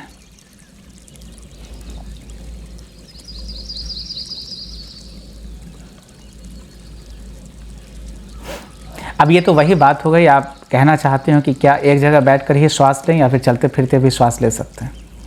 चलें फिरें तो श्वास बंद कर लें, बैठ जाएं तो श्वास लेना शुरू कर दें, मर जाएंगे। इसी तरह ध्यान भी है, एक जगह बैठकर भी कर सकते हैं, चलते फिरते भी कर सकते हैं। मैं जो ध्यान विधि बताता हूँ कि जीवन में प्रत्येक क्षण ही ध्यान को प्राप्त हो जाए, हर क्षण ध्यान का क्षण हो। चलते फिरते तो ध्यान करें ही, बैठें तो भी ध्यान करें, बैठें तो भी ध्यान करें। यदि आरंभिक अवस्था ऐसी है कि बैठकर ध्यान करना पड़ता है, ध्यान का अनुभव ऐसे ही होता है तो करें, कोई समस्या नहीं है। लेकिन धीरे धीरे इस बिंदु पर आना लाजमी है, आवश्यक है कि जहाँ भी रहें ध्यान में ही रहें। अभी बैठें तो भी ध्यान में बैठें, खड़े हों तो भी ध्यान में खड़े हों, कार चलाएं तो भी ध्यान में कार चलाएं, सो जाएं तो भी ध्यान में ही सो जाएं, वासना में भी जाएं तो भी ध्यान में जाएं, तो भी कोई समस्या नहीं होनी चाहिए। बेहोश भी हो जाएं तो ध्यान में ही बेहोश हो जाएं, होश में बेहोश। ऐसा मनुष्य जो होश को समझ गया वो बेहोश भी होश में ही होगा।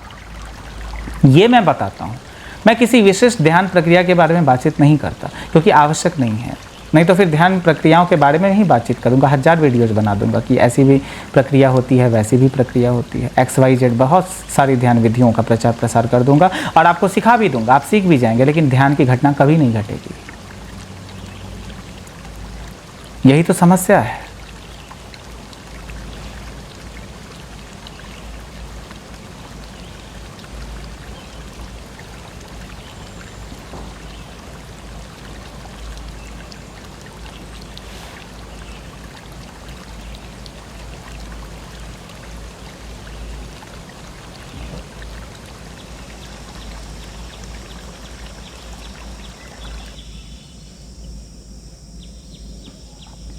जीवन में सदैव आप अकेले ही होते हैं, सदैव आप अकेले हैं। किसी के साथ हैं तो भी अकेले हैं, उसके साथ आप नहीं हो सकते। हो सकता है उसका मन, उसका ध्यान कहीं और हो, आपका मन, आपका ध्यान कहीं और हो। बहुत दफ़ा तो ऐसा ही होता है, किसी के पास बैठते हैं और बहुत अकेलापन महसूस करते हो। घर में सारे लोग हों फिर भी अकेलापन हो, लेकिन कभी अकेले बैठते हैं और लगता है कि सारा ब्रह्मांड, सारी दुनिया मेरे पास है। आप हैं मूल रूप से अकेले ही, लेकिन आप कभी अकेले नहीं हो सकते। बात बस इतनी सी है, कोई आपसे यदि दूर भी है तो किसी समय और अंतरिक्ष के अंतराल से थोड़ा दूर है, कहीं और है, वो दिखाई नहीं दे रहा है, लेकिन है तो कहीं। मैं धरती के अभी इस क्षेत्रफल में, अभी यहाँ इस स्थान पर बैठा हूँ, किसी और मनुष्य का चिंतन करूँ, किसी और की याद करूँ तो किसी और स्थान पे वो बैठा है। दूरी बस ज्योग्राफी की है, भूगोल की दूरी है, भौगोलिक दूरी है। दूरी आत्मा की नहीं हो सकती है। यदि आप सोचें कि संपूर्ण ब्रह्मांड मैं ही हूँ और मैं संपूर्ण ब्रह्मांड के कण कण में हूँ, तो दूरी कहाँ की दूरी है। जब परमात्मा आपके भीतर घटित हो सकता है तो सारे लोग ही हैं, बस लोग ही हैं। लोग दूर कहाँ हैं आपसे, कहीं और बैठे हैं, कहीं और रहते हैं। लगता है कि दूर हैं, लेकिन दूर नहीं हैं। आप उन्हें दूर करते हैं क्योंकि आप सोच के बैठे हैं कि वो कहीं और, मैं कहीं और हूँ। लेकिन आप बस भौगोलिक रूप से कहीं और हो सकते हैं, आत्मिक या फिर आध्यात्मिक रूप से कहीं और नहीं हो सकते। एक ही जगह है, सब एक बिंदु के भीतर निहित है। संपूर्ण ब्रह्मांड परमात्मा के भीतर है, तो कोई एक दूसरे से अलग कैसे, हर कोई एक दूसरे से जुड़ा हुआ है।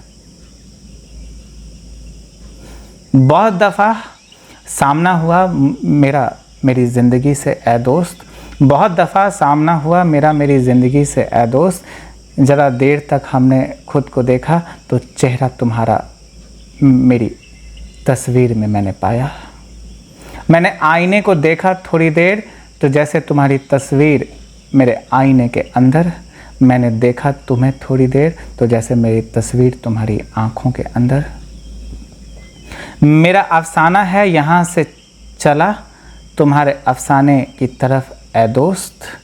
हम दोनों की कहानी नहीं, मेरी तुम्हारी कहानी है। क्या तुम्हें इस कहानी का कोई पता भी नहीं। लाख कोशिशें की मैंने कि जुदा हो जाऊं तुमसे ऐ दोस्त। जिस्म हो जाते हैं जुदा, रूह कभी एक दूसरे से जुदा तो नहीं।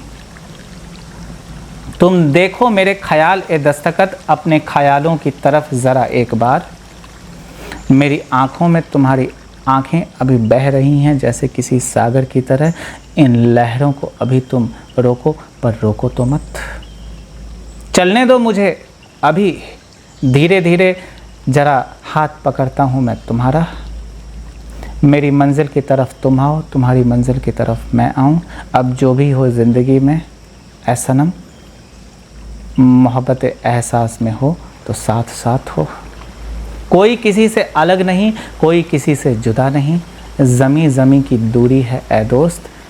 रूह हकीकत में तो कोई सरहद कोई कभी जानता ही नहीं। रूह हकीकत में कोई सरहद तो होती ही नहीं है। कहाँ कोई सरहद है, कहाँ कोई अकेला है। देखें तो हर कोई अकेला है। देखूं अभी इस मंजिल पे तो राह फासला बहुत है ऐ दोस्त। चलता था मैं अकेला इस ज़िंदगी में, अभी तक अकेला ही सही।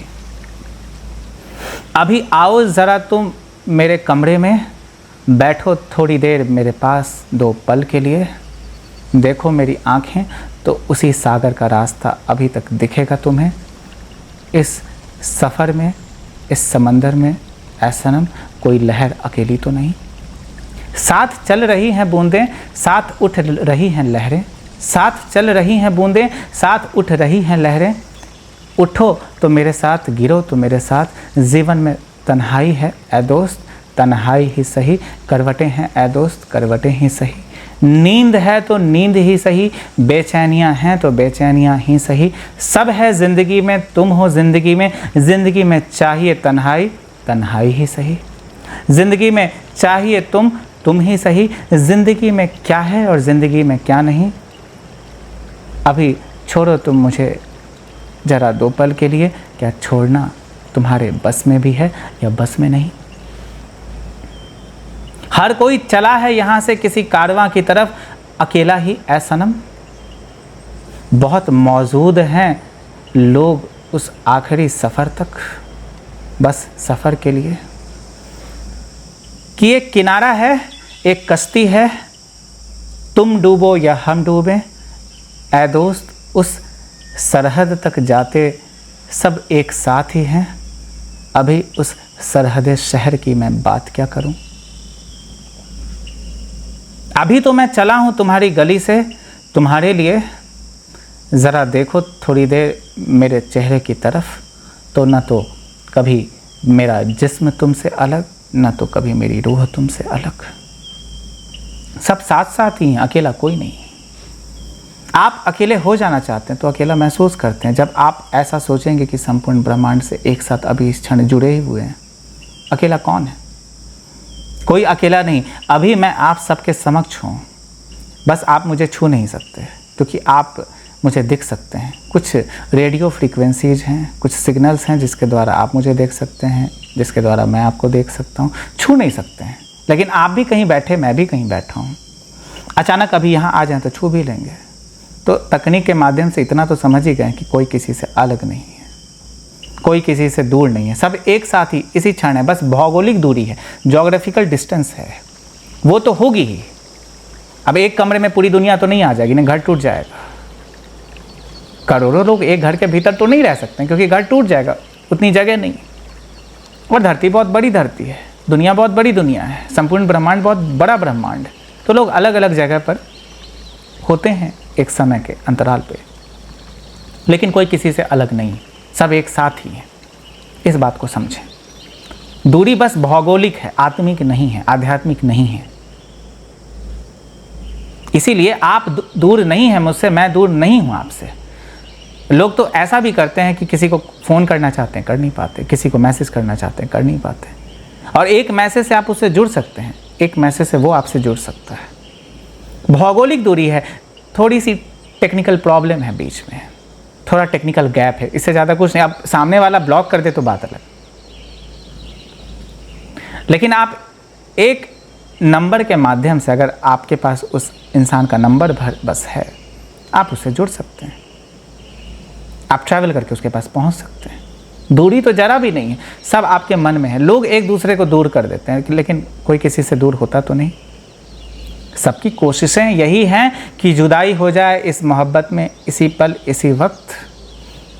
ऐ दोस्त बड़ी कश्मकश है ज़िंदगी में, कोई पास अभी आता ही नहीं। सबकी ख्वाहिश है कि सबको मोहब्बत मिल जाए अभी इसी पल इसी वक्त। ऐ खुदा जाने कैसी मुसीबत है, हर किसी की रंजिश, हर किसी से अभी इसी वक्त। सबकी रंजिश है, हर किसी से किसी न किसी की रंजिश है। आप मेरे दोस्त हैं, बहुत लोग मेरे दुश्मन। मैं किसी का दुश्मन नहीं हूँ, वो बात अलग है, लेकिन आप मेरे दोस्त हैं, बहुत लोग मेरे दुश्मन हैं। सब लोग साथ में बैठ सकते हैं, लेकिन बहुत लोग इनकार करेंगे। इनकार कारण है अकेलेपन का, और कोई बात नहीं। आपकी रज़ा होगी कि सबके साथ बैठें तो सबके साथ बैठ सकते हैं, क्या समस्या है? लेकिन लोगों के पास समय नहीं है। They cannot afford togetherness, that is the problem. Otherwise everybody is there right now together.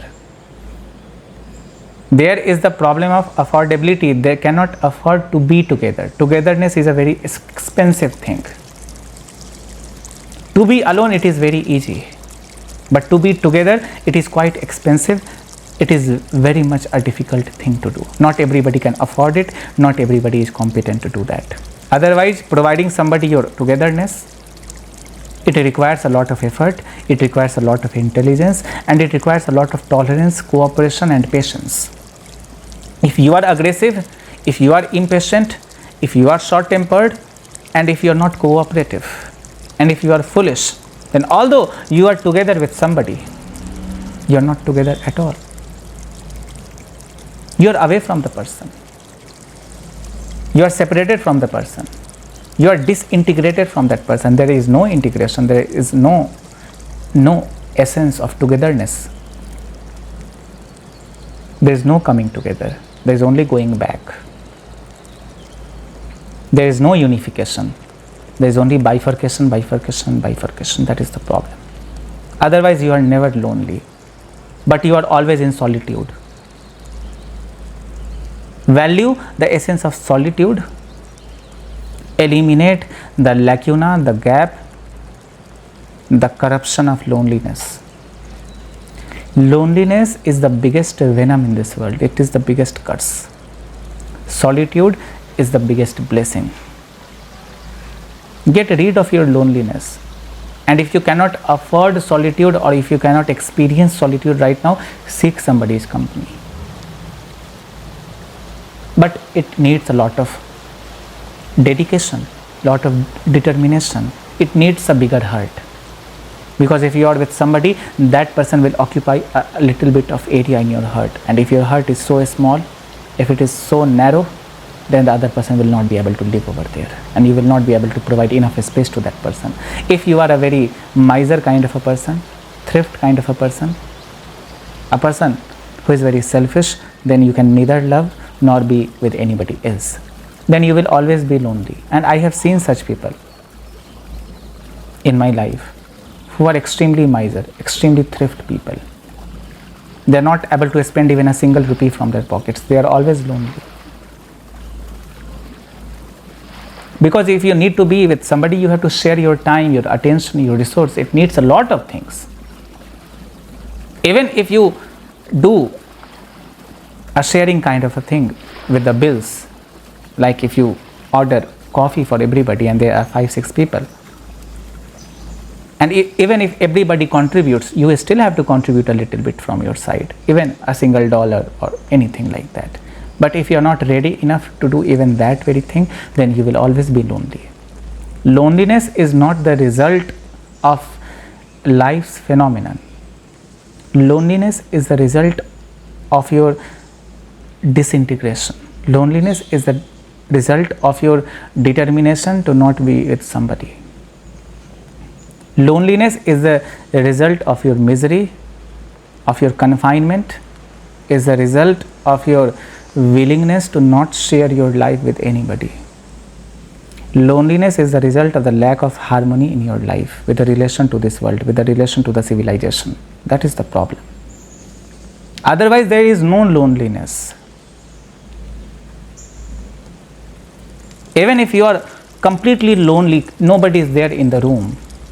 But if you have a bigger heart, you can connect to everybody. You are connected. You are right now connected to everybody.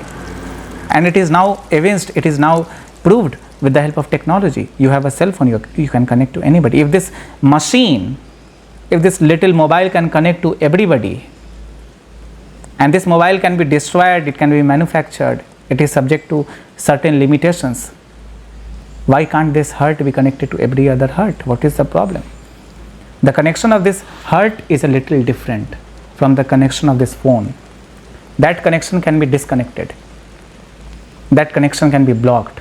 It is subject to certain barriers, but the connection of this heart is eternal. It is everlasting. And once connected, it is never disconnected. Although you may think that it is disconnected, but it is not. If you delete a number from your phone, it will be deleted forever. But you cannot delete a person from your heart. Although you may forget for some time, you may try to forget, but once somebody recalls the name, you will remember that person once again. But if you delete a certain file from your phone, also from the recycle bin, from everywhere, you clear the phone completely with respect to that file. Even when you search for that file, nothing will come up. But this heart is not like that. It is so big. Its memory power is greater than that of a mobile phone, than that of a memory card. So loneliness is your choice. Loneliness is not happening on its own. It is your choice to be lonely. What can I say? You have yourself aspired in your life to be lonely. Nobody else is asking you to be lonely.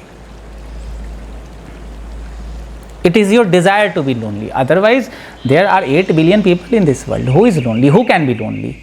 And the density of population, number of people living per square kilometer, it is the greatest in Philippines. It is not so less in India as well. It is quite huge. A lot of people living in the neighborhood. Go to their houses. Welcome them in your house. What is the problem? But you are not ready to welcome people in your house. You're not ready to talk to the people. You're not ready to dial the number of the person you want to talk to.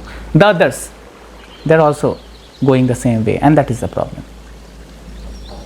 Otherwise, there is no question of loneliness. There is solitude, there is blissfulness, and there is togetherness. Loneliness is a myth, while togetherness is the fact. But you stay away from the facts of life, but you try to get connected to the myths of life. You attach yourself to the myths of life, but you detach yourself from the facts of life. That is the problem. The more you stay away from the factual data, from the factual truths, the more you get attached to something which is a myth, which is completely untrue, which is completely an imagination. Loneliness is your imagination. Don't you see, somebody is not there in your life right now. She is not talking to you. You're not in talking terms with her. You can still think about that person. The image still comes up. If there is a willingness from both sides, you two can talk to each other. It is not that you are lonely. It is just that out of the discretion of somebody, out of the willingness of somebody, you are compelled to stay away. Otherwise, if there is proportionate willingness on both sides, both of you can communicate with each other. That is the thing. It is just that one person is not ready enough, or both the people are not ready enough. They are not ready to share their lives with each other. That is the problem, and due to which they are feeling as if they are away from each other and they are lonely. Otherwise, nobody is lonely.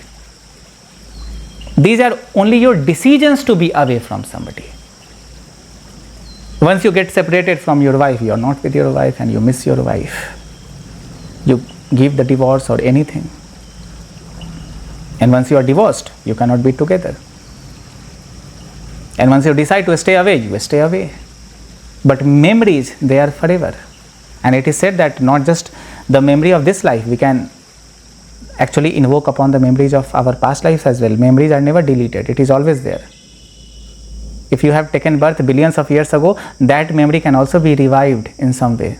It is, however, very difficult, but it is not impossible.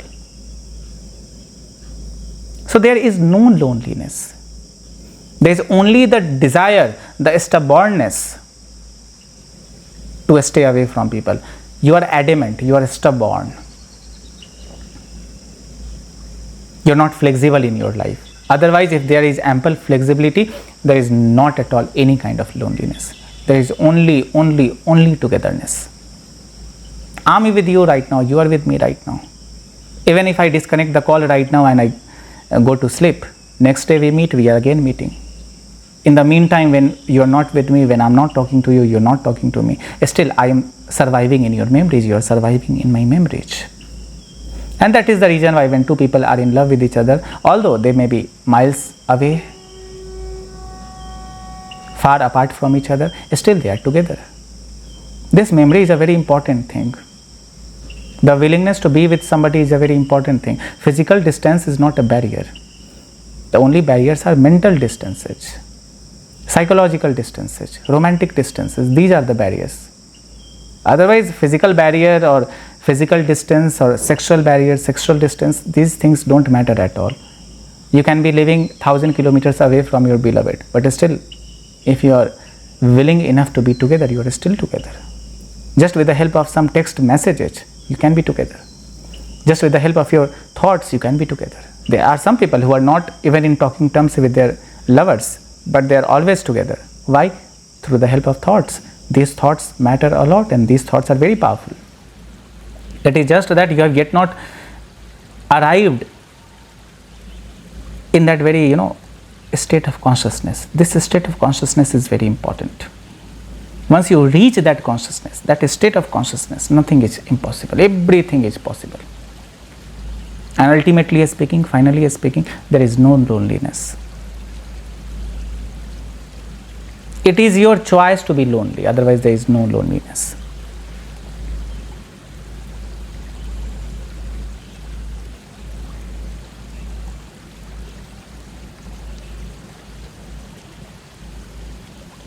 Well, I myself don't remember which of my discourses were translated in which book. So I myself don't remember. Actually, I have only given the speeches, only given the discourses. They were compiled later in many books, and there were many titles of those books, and I don't remember their names.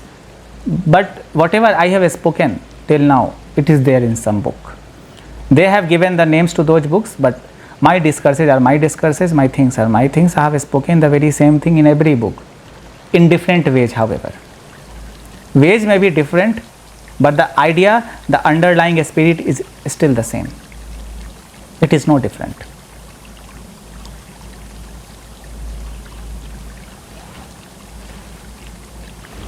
Thank you very much.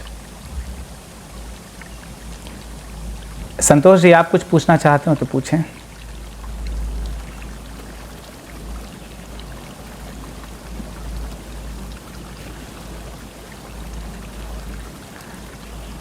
Unmute कर दीजिए अपने आप को ताकि मैं आपको सुन पाऊँ. अभी भी म्यूट ही है, वो अनम्यूट कर दीजिए.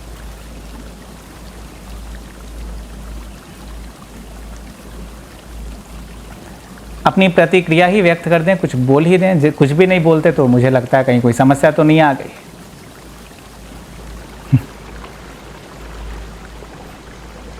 जी जी, बहुत कम बोलते हैं. कोई प्रश्न आप भी किया करें ताकि मैं उत्तर दूं, नहीं तो मुझे भी अकेलापन कभी कभी लगता है.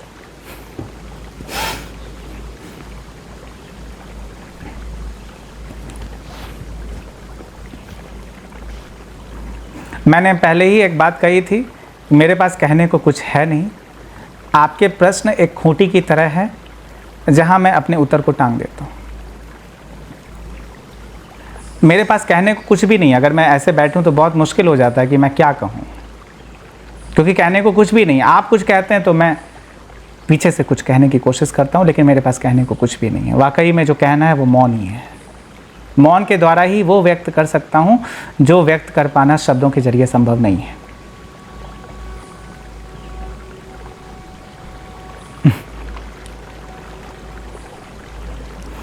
ये बहुत मैं भाग्यशाली समझता हूं अपने आप को कि आप इतनी देर इंतज़ार कर पाए, प्रतीक्षा कर पाए. बहुत बहुत बड़ी बात है.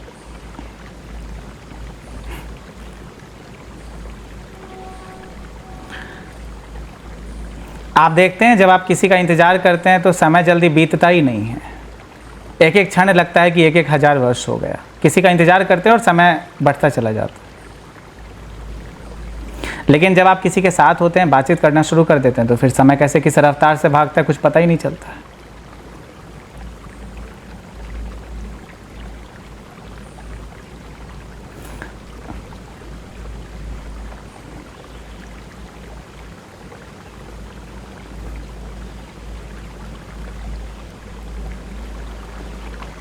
दो मकाम आए इस ज़िंदगी में ऐ दोस्त, कभी किसी रात इंतज़ार की रात थी, कभी कोई सुबह दीदार की सुबह थी. एक आलम है अभी हकीकत बयान अर्ज की क्या कहूँ, अल्फाज ए इरादा मेरा तो नहीं तुम्हें छूं, तुम्हें मैंने देखा क्या देखना तुम्हें काफ़ी नहीं. लोग छूकर नहीं छू पाते हैं एक दूसरे को, हम क्या कहें. बड़ी बेचैनी है इस मोहब्बत में ऐ दोस्त कि कभी हमने तुम्हें छुआ तो नहीं, पर जिस्म के ज़र्रे ज़र्रे पर तुम्हारे मेरे दस्तखत बन गए. इन आँखों में तुम्हारी तस्वीर अभी तक उतरी तो नहीं ऐ दोस्त, इन आँखों में अभी तक तुम्हारी तस्वीर उतरी तो नहीं ऐ दोस्त. लेकिन अब भी जब भी आईना हम देखते हैं तुम्हारी शक्ल याद आती है.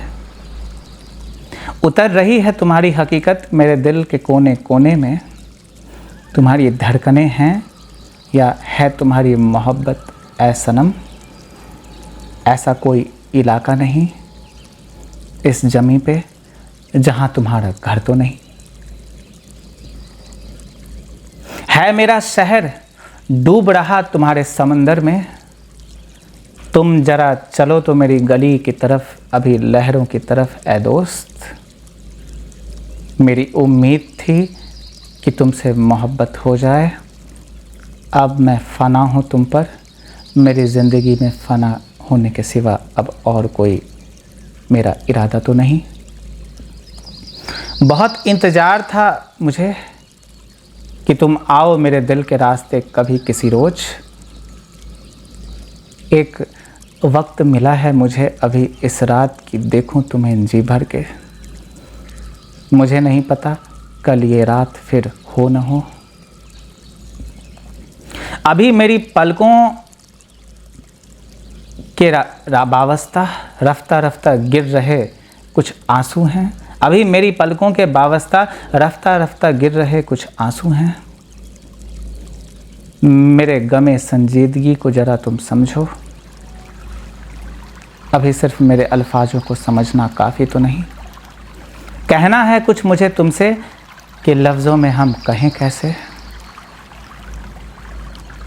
रत्ती रत्ती मेरे जिस्म का पिघल गया तुम्हारी मोहब्बत में। ऐ सनम, क्या तुम्हें मेरे आंसुओं का कुछ पता भी नहीं। मोहब्बत है एक दोस्ती या दोस्ती ही है मोहब्बत, हम क्या कहें। जब पास ही आ गए तुम्हारे दिल के ऐ दोस्त, इस हकीकत में मोहब्बत से ज़्यादा तो और कुछ भी नहीं। अभी फ़िज़ा है पिघलती मेरे सामने धीरे धीरे। इन हवाओं की तरफ से अभी जा रहा हूँ मैं तुमसे मिलने। मुलाकात की रात है, ऐसी वैसी कोई बात तो नहीं। मेरे बिस्तर पर अभी तुम देखो कि कुछ करवटें मेरी अभी बाकी हैं। कल रात जैसे छोड़ कर गए तुम मुझे ऐ दोस्त, देखो सिलवटें अभी मेरे बिस्तर पर थोड़ी तो बाकी हैं। देखो अभी सिलवटें तो मेरे बिस्तर पर थोड़ी तो बाकी हैं। कुछ कहना था कल तुमसे कि कह ना पाए हम कल उस रात। बहुत अल्फाज हैं मेरे पन्नों पे, अभी कुछ और अल्फाज कहने बाकी हैं। लिख रहा हूँ अपनी ज़िंदगी अपने ही आंसुओं से ऐ दोस्त तुम्हारे लिए। कल बहे थे कुछ आंसू तुम्हारे इंतज़ार में, आज बहे हैं कुछ आंसू मेरी तन्हाई में। रुसवा ना हो जाओ अभी तुम दो पल के लिए, है जिस्म मेरा थोड़ी दूर तुम्हारे जिस्म से ऐ सनम। रूह बागबां ए हकीकत इस ज़मीं पे कभी कोई किसी से अलग रहा, ऐसा तो कभी हुआ ही नहीं। जुदाई नाम की चीज़ नहीं ज़िंदगी में, तुम ज़रा गले से लगाओ तो एक बार। दिल के ज़र्रे ज़र्रे में बन जाएंगे हम धड़कन। ऐ सनम, लहरें कभी जुदा हुई नहीं किसी समंदर से कभी भी किसी रात। तो बात कुछ ऐसी है, यही मैं कहना चाहता हूँ, और जो सच में कहना चाहता हूँ कह नहीं सकता, क्योंकि वो लफ्ज़ों से परे है, शब्दों से परे है। मौन ही उसकी भाषा है, लेकिन मौन की भाषा सब समझेंगे नहीं, इसलिए शब्दों के चंगुल में लोगों को थोड़ी देर फंसाता हूँ। फिर लोग स्वतः ही समझ जाते हैं कि जो कहने योग्य बातें हैं वो तो मौन है, और जो समझ जाएंगे वे समझ जाएंगे, वे मौन हो जाते हैं, उनके प्रश्न गिर जाते हैं, वो बैठे रह जाते हैं और बहुत कुछ कहते रहते हैं। और बहुत लोग हैं बहुत कुछ कहते तो रहते हैं लेकिन कुछ कह नहीं पाते, बस यही समस्या।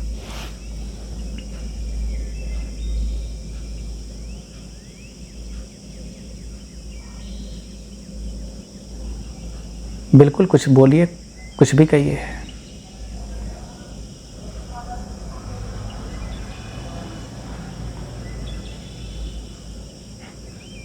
बिल्कुल आप व्यक्त कीजिए।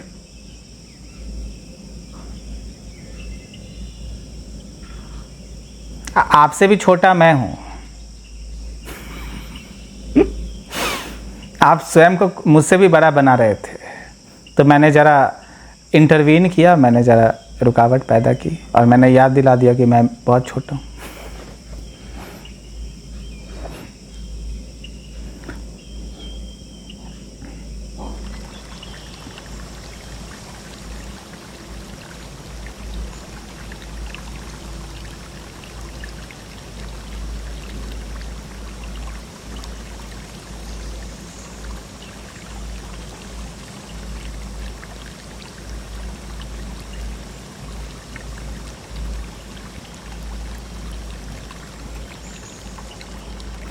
दोनों साथ साथ होते हैं। आप जितना अधिक ध्यान करते हैं कि जागृति की अवस्था उतनी बढ़ती चली जाती है। जागृति उसी क्रम में बढ़ेगी, उसी अनुपात में बढ़ेगी जिस अनुपात में आपका ध्यान बढ़ता है। जीवन को जितने अधिक ध्यान से जिएंगे उतने अधिक जागृत हो जाएंगे, जागरण का स्तर बढ़ता चला जाएगा। दोनों साथ साथ होते हैं। मैंने कहा ना थोड़ी देर पहले कि जीवन में अगर जगना है, जीवन में यदि जागृति को प्राप्त करना है तो छोटी छोटी वस्तुओं से शुरुआत करें, छोटी छोटी चीज़ों से शुरुआत करें, छोटी छोटी बातों का ख्याल रखें। छोटी छोटी बातें, छोटा छोटा ध्यान, बड़ी बड़ी बातें, बड़ा बड़ा ध्यान, इसी तरह हो जाता है। तो जितना बड़ा ध्यान होगा उतनी बड़ी जागृति होगी। पूर्ण ध्यान को प्राप्त हो जाए तो परमात्मा हो जाएंगे, पूर्ण जागृत हो जाएंगे, पूर्ण शाश्वत सत्य हो जाएंगे। थोड़े थोड़े जगह तो इंसान रहेंगे, मनुष्य रहेंगे। ये आपके कर्म पर निर्भर करता है, आपके कार्यों पर निर्भर करता है। आप करते क्या हैं, कैसे करते हैं, किस अवस्था में करते हैं, आप कितने जग कर करते हैं, इस पर निर्भर करता है। तो जागृति और ध्यान दोनों साथ घटते हैं, ऐसा नहीं दोनों अलग अलग घटते हैं। अब अभी ध्यान में कहीं ना कहीं तो आपका ध्यान है ना, मुझ पर है, फ़ोन पर है, या लैपटॉप पर है, या किसी मैसेज पर है, किसी व्यक्ति पर है, कहीं ना कहीं तो आपका ध्यान है ही। यदि ध्यान बहुत दिशाओं में भ्रमित है, बहुत दिशाओं में फैला हुआ है, ध्यान किसी एक दिशा में केंद्रित नहीं है, तो फिर जागृति भी उसी तरह होगी। जागृति भी बहुत अधिक नहीं होगी, थोड़े थोड़े सोए होंगे, क्योंकि एक साथ बहुत चीज़ों पर ध्यान तो नहीं दे सकते। थोड़ा थोड़ा ही ध्यान देंगे तो ध्यान आपका बंट गया। ध्यान जितना बटा हुआ होगा जागृति भी उतनी खोखली होगी। तो बात बस इतनी है, दोनों साथ साथ घटते हैं, अलग अलग नहीं। उम्मीद है मैं आपके प्रश्नों के उत्तर दे पाया राघव जी।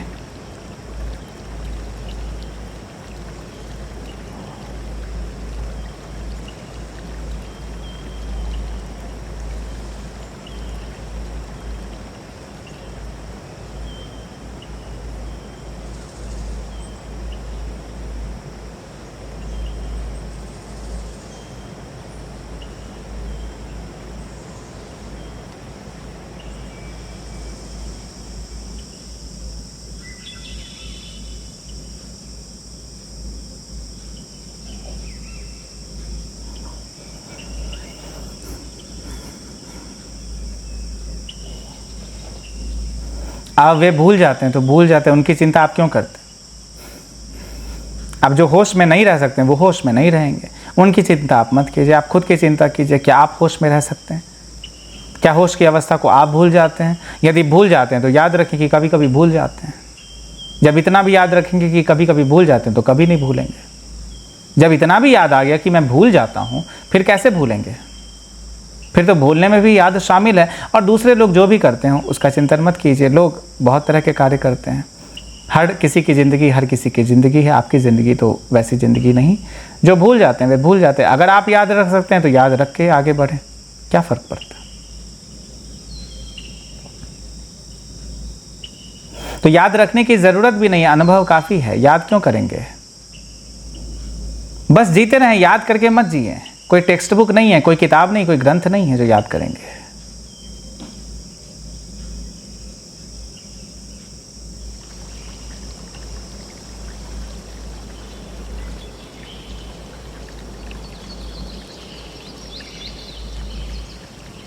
मैं जज्बात के बारे में बात ही नहीं करता। यदि आप पूरी तरह जागृत हैं तो जज्बात यानी विचार, भावनाएं भी उतनी ही होंगी। भावनाएं होंगी लेकिन भावनाओं से बहुत अधिक, इतना अधिक फर्क नहीं पड़ेगा कि आप जीना भूल जाएं, आप ध्यान को भूल जाएं, आप जीवन को भूल जाएं। भावनाओं से ग्रसित हो सकते हैं लेकिन भावनाओं के अधीन कार्य नहीं करेंगे। ये जागृति है। भावनात्मक तो आप होंगे ही, मैं ये नहीं कहता कि आप भावनाओं से परे चले जाएं या फिर भावनाएं आपके भीतर ना हो। आपके भीतर भावनाएं ना हो ऐसा कैसे हो सकता है? अगर नहीं है तो इसका मतलब आप इंसान ही नहीं है। हाँ, कोई कम भावनात्मक होता है, कोई अधिक भावनात्मक होता है। ये तो लोगों का व्यक्तिगत व्यवहार है, उनके कैरेक्टरिस्टिक्स हैं, उनके गुण हैं या अवगुण हैं, उसके बारे में मैं बातचीत नहीं करता। लेकिन यदि आप भावनात्मक कम हैं या ज़्यादा हैं, इससे कोई फ़र्क नहीं पड़ता। लेकिन आप पूरी तरह यदि शाश्वत रूप से जाग गए तो संपूर्ण प्रकार की संपूर्ण भावनाएं आपके भीतर होंगी और हर भावना के अनुकूल आपका आचरण होगा। लेकिन ऐसा भी नहीं कि भावनाओं के अधीन कार्य करेंगे, भावनाओं के अनुपात में स्वतः ही ठीक प्रकार से कार्य करेंगे, ये कहता हूँ।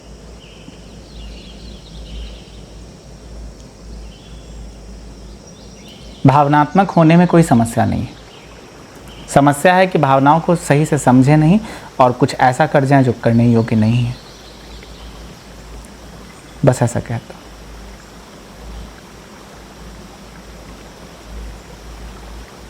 और भी कोई प्रश्न करना चाहते हैं तो करें।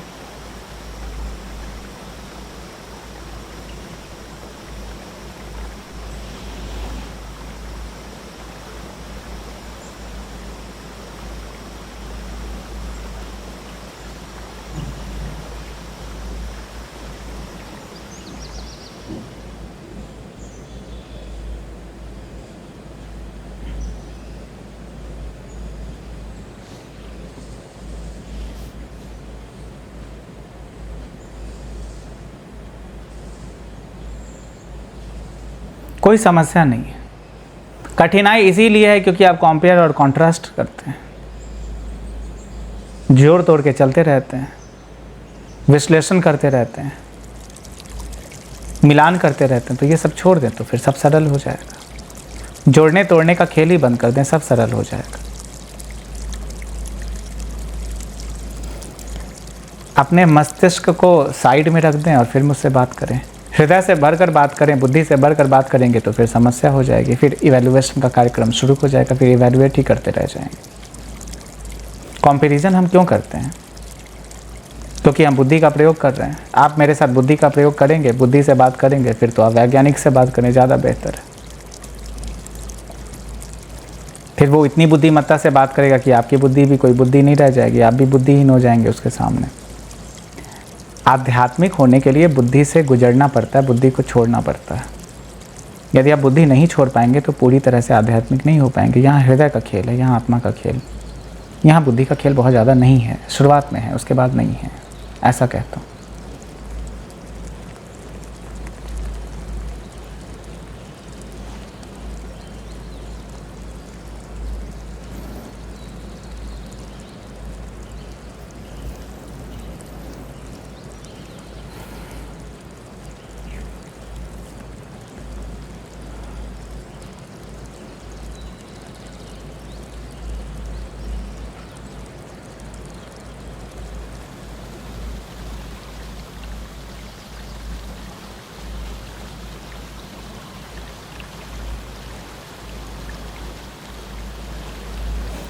मैं समझ रहा हूँ कि ये चीज़ें स्वतः ही हो जाती हैं तो हो जाती हैं, होने दें। धीरे धीरे ये चीज़ें होनी बंद हो जाएंगी।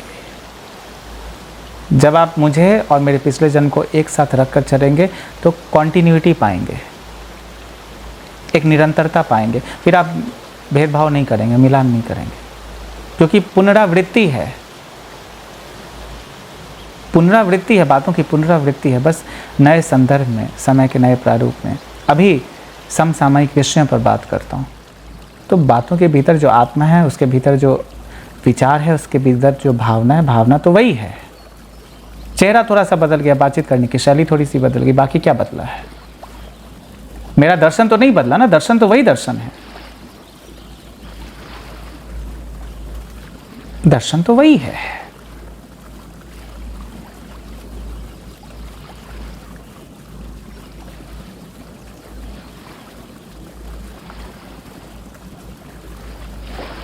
और कुछ पूछना चाहते हैं?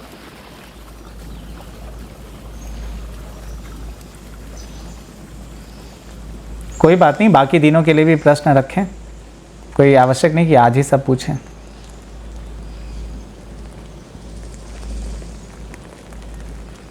जी जी, वैसे भी सब पैनल में अशांत हो जाएंगे तो पूछेंगे भी कैसे, ये भी तो समस्या। लेकिन कोई अशांत यहाँ नहीं होता है, सब लोग बहुत अच्छे हैं।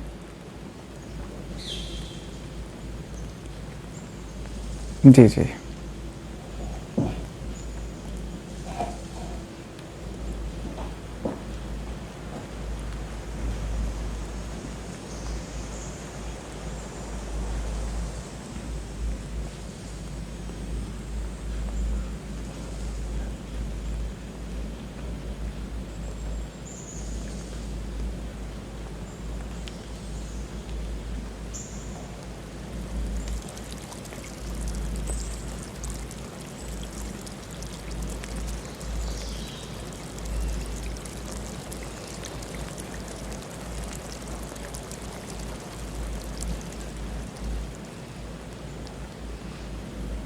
तो फिर से मैंने कहानी नहीं शुरू की है, फिर से जीवन का नया अध्याय शुरू किया है। तो बहुत कुछ पिछली बार की तरह ही है, लेकिन जो मुझे ठीक लगता है मैं करता हूँ। समय की जो आवश्यकता है, लोगों की जो ज़रूरत है, उसको ध्यान में रखता हूँ। बहुत गहरी बातें यदि बहुत पहले करूँगा तो लोग नहीं समझ पाएंगे।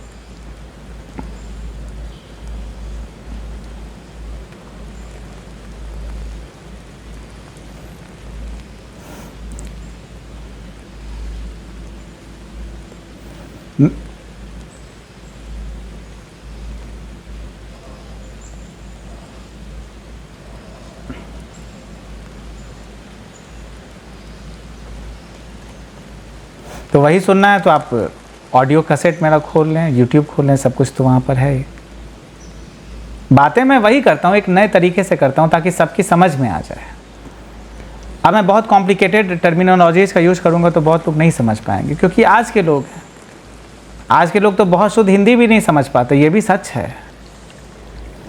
जब मैं बहुत शुद्ध हिंदी बोलता हूँ तब भी लोगों को समस्या होती है कि बहुत कठिन भाषा का प्रयोग करते हैं। जब अंग्रेजी में बात करता हूँ तभी बहुत सारे कमेंट्स आते हैं कि आप अंग्रेजी भाषा का क्यों प्रयोग कर रहे हैं, आपने लोगों को शर्मसार कर दिया, पूरा शहर शर्म से झुक गया क्योंकि आपने अंग्रेजी का प्रयोग कर दिया। तो लोग तो बहुत तरह के होते हैं, लोगों का तरीका है कहने का, अलग अलग लोगों का अलग अलग तरीका, उससे कोई फ़र्क नहीं पड़ता। मुझे जो कहना है, जिस तरह से कहना है मैं कहूँगा। यदि बहुत सी बातें चंद शब्दों या चंद वाक्यों में कही जा सकती हैं तो मैं कोशिश करूँगा कि कहूँ। बहुत अधिक भी नहीं बोलूँगा, लेकिन मुझे ऐसा लगता है बहुत अधिक बोल भी देता हूँ कभी कभी।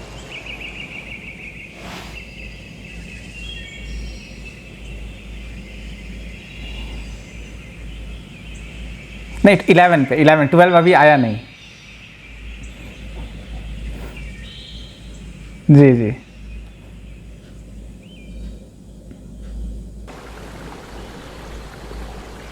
जी जी, मैं समझ रहा हूँ।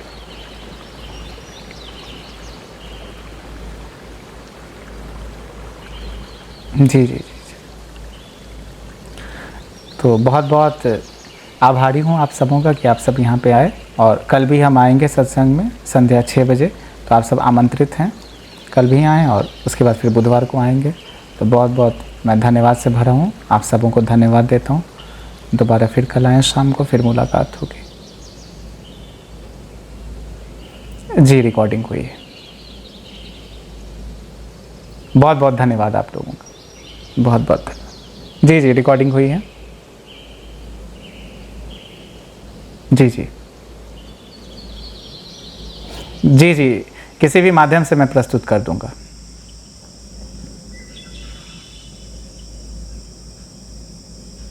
जी जी, मैं जो रिकॉर्डिंग मैंने आज किया है तो उस रिकॉर्डिंग में मेरी आवाज़ पूरी है, आप लोगों की आवाज़ नहीं है, लेकिन मेरी आवाज़ है। जी जी, तो बहुत बहुत मैं आप लोगों को धन्यवाद देता हूँ। मैं रिकॉर्डिंग हो सकता है यूट्यूब पर डाल दूँ तो आप सब देख सकते हैं। बहुत बहुत धन्यवाद आप लोगों को, कल फिर मिलते हैं। आज के लिए इतना ही।